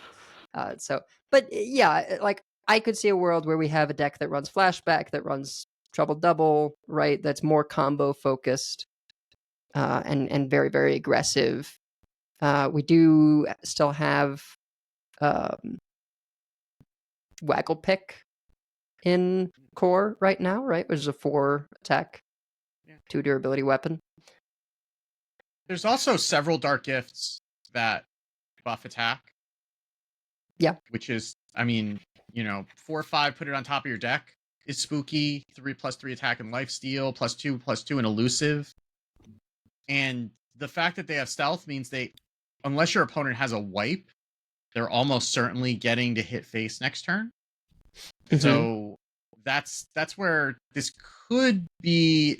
And I don't know if we have a deck like that. Maybe in your hypothetical tempo rogue, maybe that's something that we can do, or maybe that's a pre-release brawl deck that we don't see again for 3 months, where you can do things like that. But yeah, I mean, whenever you have the word summon a copy of this, that is a very scary sentence, and on pretty much any non-trivial minion, which this is. I mean, so we've got Foxy Fraud right now, right? Your next combo card this turn costs 2 less, so like you can Foxy Fraud, flashback. You could turn 4 Foxy Fraud, Trouble Double. There's Lucky Comet as well, right? Then you get another one. Yeah.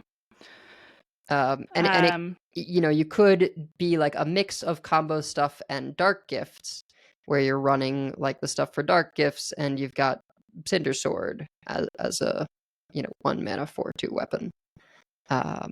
Maybe I'm too optimistic. Maybe it's just like too hard to be that kind of aggro deck right now. But I don't know. I feel like it's possible.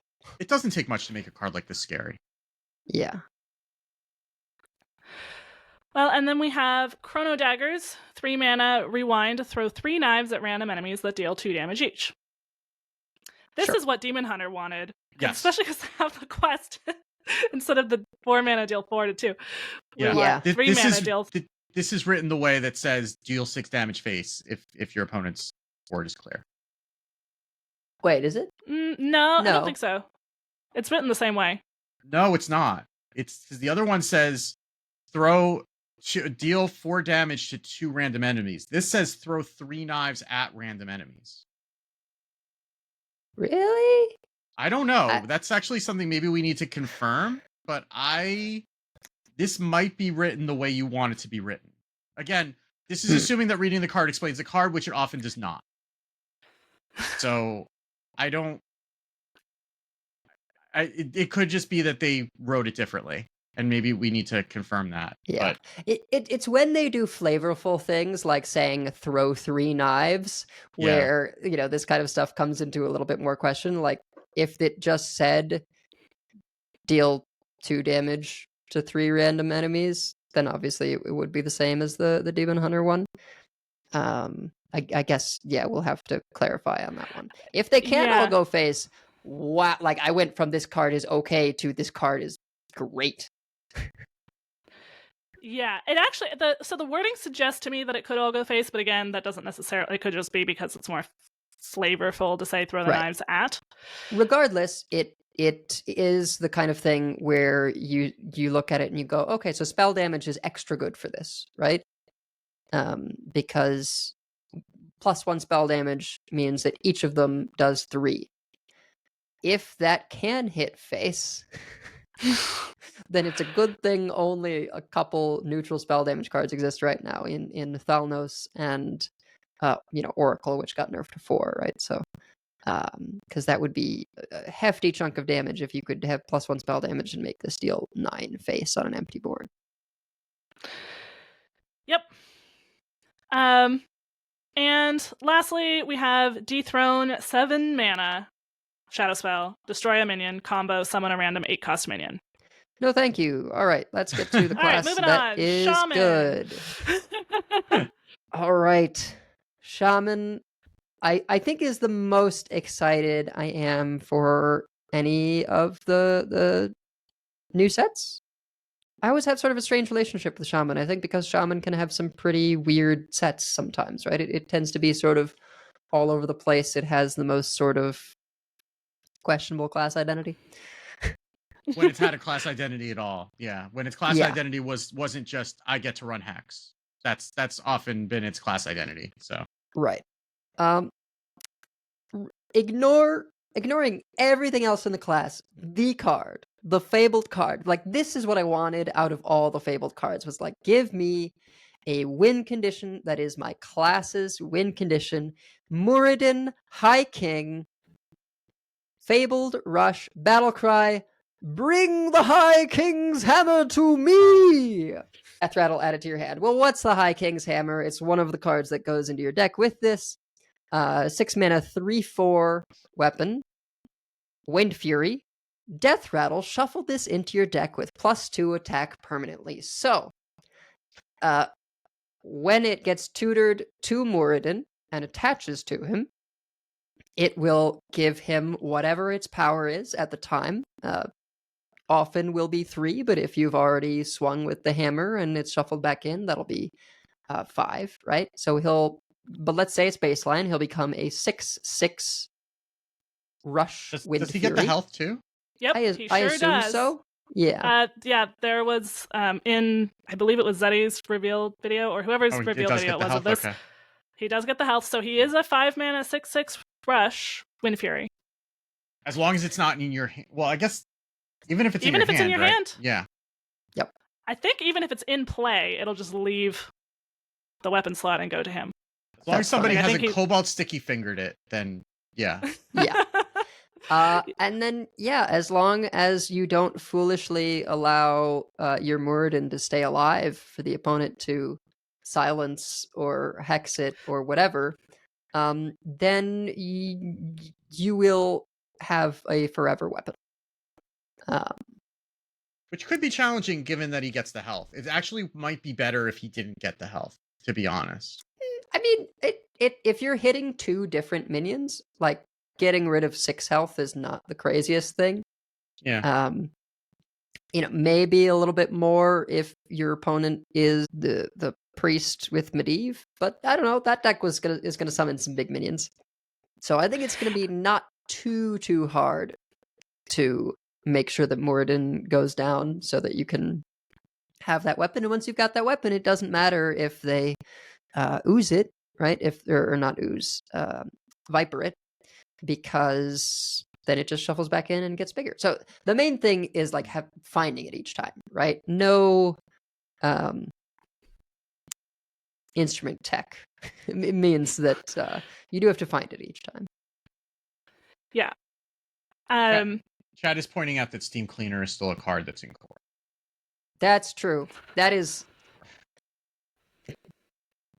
a heck of a tech card if you're running Steam Cleaner. That is something that I am petty enough to do. So of course. Yep. Look, I hope that it is so good, this deck. There's a third Fabled card, Avatar Form, 3 mana spell, give a friendly character +2 attack, and after this attack, deal 2 damage to all enemies this turn.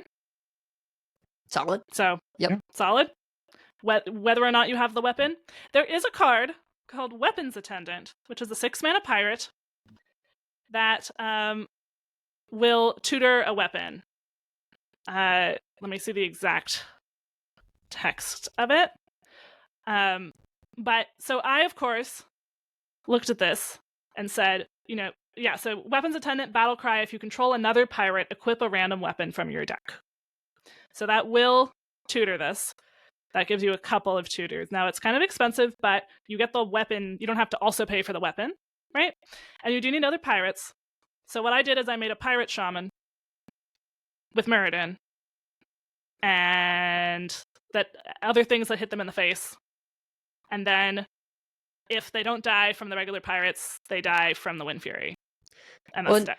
What's great, right, is that you can tour into Demon Hunter and get Dangerous Cliffside, right? That's the source of many of your pirates. You can always save a location tick for like when you need it to go with that pirate you mentioned to tutor out the weapon. And then for your trouble, you also get Skirting Death. With 3 mana, Shadow Spell, choose a minion. This turn, your hero steals 4 attack from it. Oh. So you can ramp up the Wind Fury damage, right? If you actually steal the full 4 attack, that's 8. There's also other shaman spells from this set that can help you boost attack. Yes. Although I will say one more thing that comes from the Demon Hunter thing is that there's a pirate that every time another pirate attacks, you get attack. Yes. Also quite good. So that's also good with this. But there are also... I fully expect this being one of the more real things we've seen of this expansion to probably get nerfed in some way. Yes. But it's not the only card in the expansion. We have...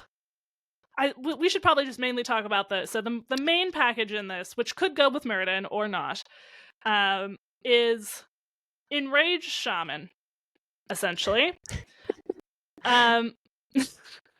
Yeah. So we've got 0 mana spell, Static Shock. It's a nature spell. Deal 1 damage to a minion. Give your hero +1 attack this turn. Cool. Okay. Thunderquake. Deal 1 damage to all minions. Get a Static Shock. This is also a nature spell. So, you can play Thunderquake, deal 1 damage to all minions. You get a Static Shock, which costs 0. You could play that the same turn to kill something that has 2 health. Give yourself that 1 attack. And then Lightning Rod, another nature spell. 1 mana, deal 2 damage to a friendly minion. 2 deal 4 damage to a random enemy minion. I'm lower on that one, but it does, self-damage things again. What are you self-damaging? Stormrook. Whenever you would damage this with a nature spell, summon a random 5-cost minion instead. That's pretty good. I don't know if we do that, but if we do, it's pretty good. I do think Static Shock and Thunderquake giving you a Static Shock are probably good enough that, you run them in the Muradin deck. Another fun thing with the Thunderquake, you could summon a bunch of pirates with your location, or from drawing them from patches, and then kill them all and summon more. That is true. See, I was trying to figure out how do I make this theory crafting legal. Yeah. Yeah. And then the Stormrook would also get the damage from the Thunderquake in addition to the Static Shock if you wanted it to, because it's going to get damaged when the Thunderquake goes off, because that hits everything. And then you could also use the Static Shock again. So you could end up with for 7 mana, you can end up with a 5/5 and 2 random 5-drops. Yep, you could. I guess technically Nascent Bolt. It is deal 5 damage to a minion if it survives. Draw 2 cards. I don't see this as hitting her own stuff so much as like you hit something of theirs that's 6 health with this, and then you finish it off with a Static Shock or Thunderquake, right? This is Big Slam, is what this is. Yeah, Big Slam.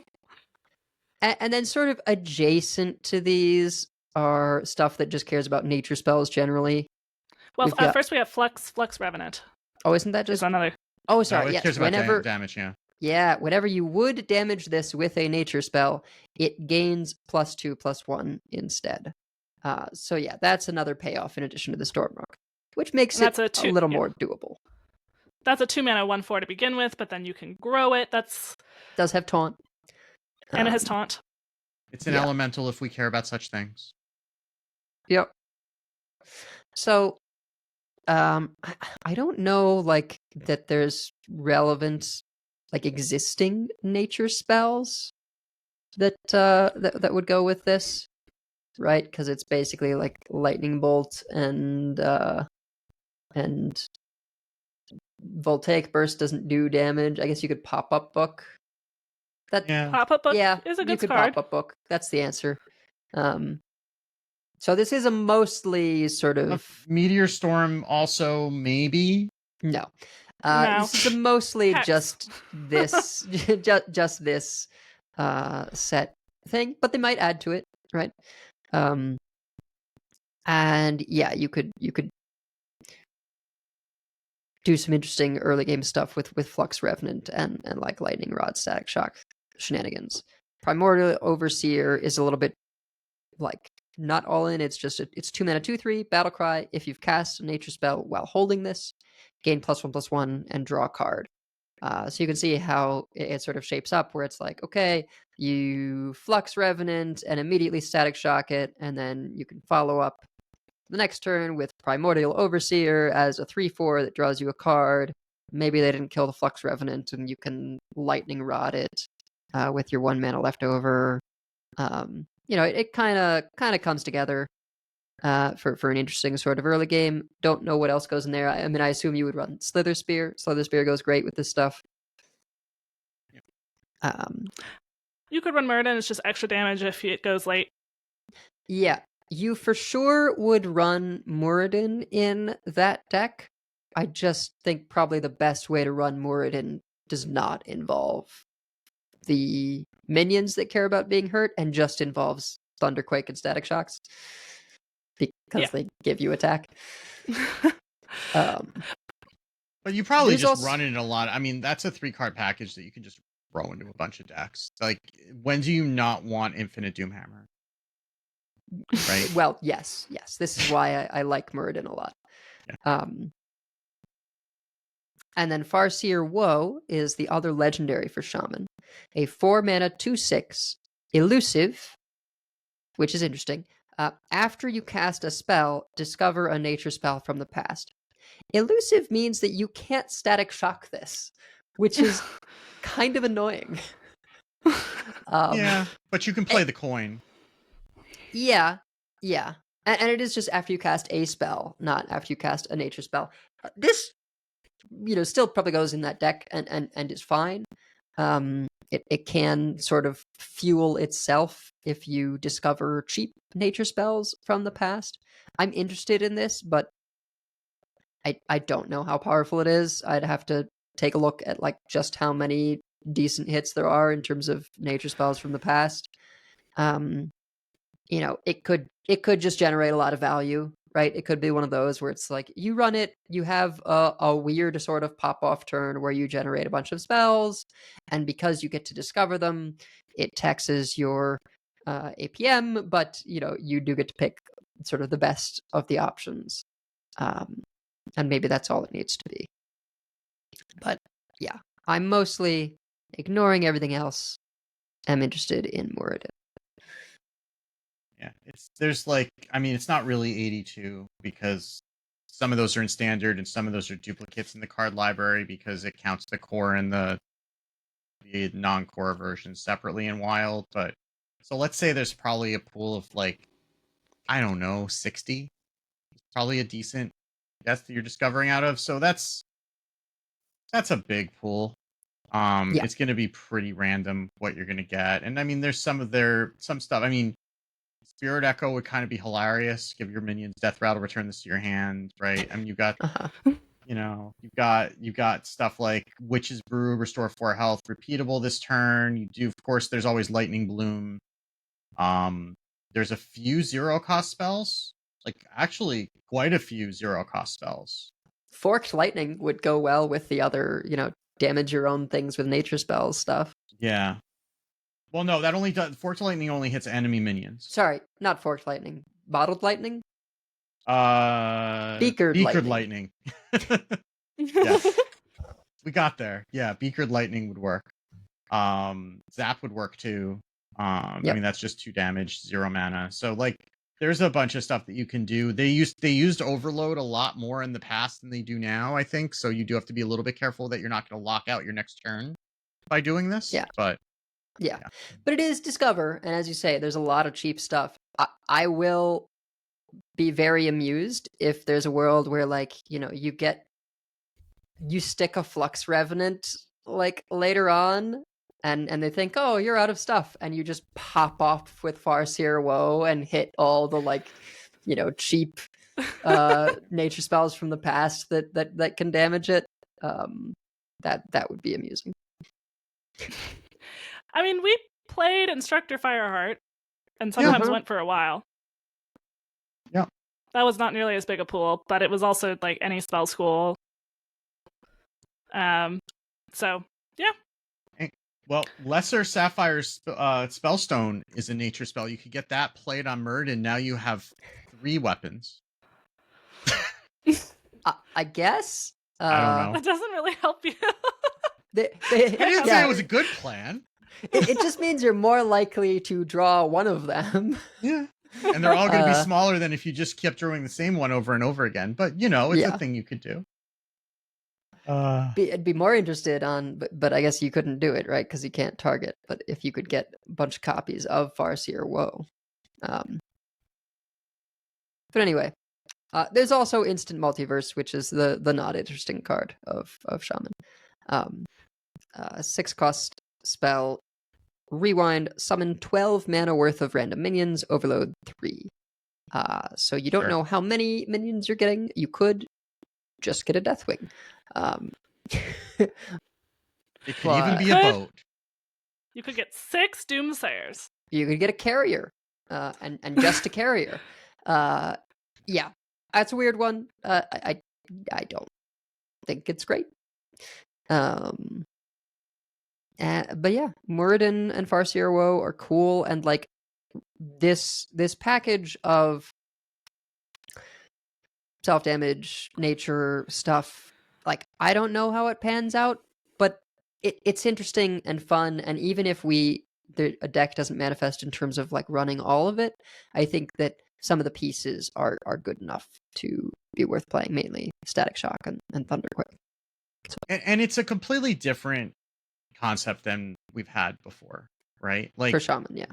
This is, I mean, even like, I mean, I guess we've had this in Warrior to some extent, but it's very different, and you know, limiting it to its particular spell school. It's interesting. It's an interesting direction for Shaman that we haven't really had. So, and it looks like a lot of these, I mean, maybe not the minions, but like the spells, you can probably just run those, right? Like you don't need to go all in on a package in order to make those happen. Like the spells are good enough that you can probably just run those and they would be okay. But if you really want the payoffs, you can go all in on it, which is the way that's the good way to build a package, right? The bad way is that everything has to work together, and if you don't run all 10 cards or whatever, then your deck doesn't do anything. This is a much healthier way to build a package where you can build around this if you want to, but you also could just run these, and it's fine. Yeah, I mean, Primordial Overseer, 2 mana, 3/4, draw a card is worth running some nature spells for, especially if we don't mind the nature spells. Yeah, but you can do that with any nature spells, right? It doesn't have to be the self-damage ones either. Correct. Right. Could be Hex. It could be Pop-Up Book. Could be Lightning Bolt. Yeah. All right. Yeah, well, we have many folks we'd like to thank. Check out our thanks section on the website at coinconcede.com, where you can also find our contact info, our show notes, and our Patreon information. You can monetarily support our show at patreon.com/coinconcede. Write into our email at coinconcede@gmail.com. Follow us on Blue Sky at coinconcede.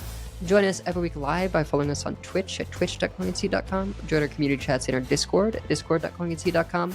Subscribe to us on YouTube at youtube.com/@coinconcede. If you haven't checked that out, Magase has been doing an awesome job with the graphics for the thumbnails and stuff, and making that look like a real YouTube channel instead of just porting over our Twitch VODs like we used to.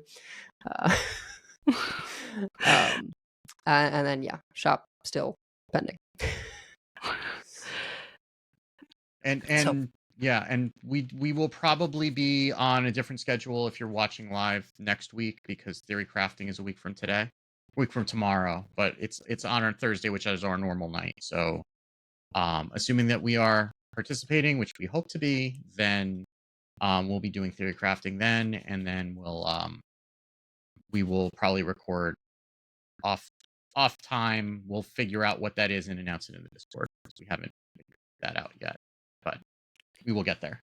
Schedules are hard when it's not on the mutually agreed on night for us to all record at the same time, because we are all very busy people with a lot of scheduling challenges. So we will let you know when we figure that out and finish playing calendar Tetris together. Yeah. But yeah, Coin Concedes. I think I will coin concede for everyone to Blizzard for the opportunity for the card reveal. We always appreciate it and never expect it, and are honored to have this opportunity to reveal these cards to everyone. Thank you, everyone who popped in for the first time or as a returning viewer, listener, and is listening to the coin concedes at the end. Thank you very much. Even if, for those who came in for a shorter time, but this is a long show today, and we appreciate having you with us. And also coin concede to everyone in the Discord and in the chat with great ideas on these cards that we can riff on. When we've had to record early, it's very nice that we get to, but then I don't have everyone's opinions to have thought about and riffed on, and that makes it a lot harder. It's definitely the collective has better ideas as a group, I think. It does take a village to do these episodes, and sometimes when we have to come up with these opinions on our own with no help, it's sometimes, I mean, we get there, but it takes us a little longer. So I'm gonna coin concede to Ben Hearthstone and Hearthstone Top Decks just for being good people who are, doing the Lord's work of publishing all of these reveals on the internet and keeping people informed, particularly on Blue Sky, where there is less of a Hearthstone presence, and they are doing very good work in keeping everybody appraised and making sure that all the information is getting out. And the community is better for having folks like that. I'm going to coin concede to my grandmother, who is 95 and still living alone in her house. I try and visit at least once a month. I think I probably end up averaging more like every other month, or like 1.5 months. But whenever I go with Leah, so that she can get as much time with her great grandmother as possible, she's always super grateful, and I'm happy that, like, even though I'm taking care of Leah the whole time, the fact that my grandmother, despite being 95, it is like making all the meals, doing all the dishes, doing just still herself, still refusing help. Hashtag goals, right? Yeah. I admire her a lot, and I really need to get more of her stories, because she's got some great ones from growing up in Great Depression and going out on, oh gosh, I forget what lake it would have been, because she's from Wisconsin. Superior, maybe. Sounds right. I think sounds good. Superior. Yeah. Her dad was a fisherman, and she, despite the times, would go out on the fishing boat as a teenager, which was not something that women typically would have done then. But and later she became a social worker. She's just an incredible human that I'm grateful that I get to spend time with still. So, and she raised me pretty much. Oh. Yeah, that's enough reason, if nothing else. Yeah. Well, that's going to do it for us for this week. So until next time, keep calm and don't play Chameleus. And if you see us on ladder, coin concede. Coin concede. Coin concede.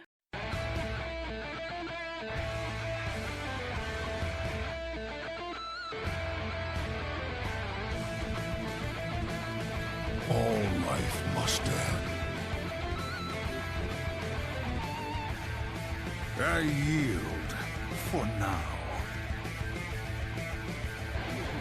I concede. Well fought. I concede. You win this one. The victory is yours. You have bested me. I give up. You win this one, friend. You win this time. I choose death.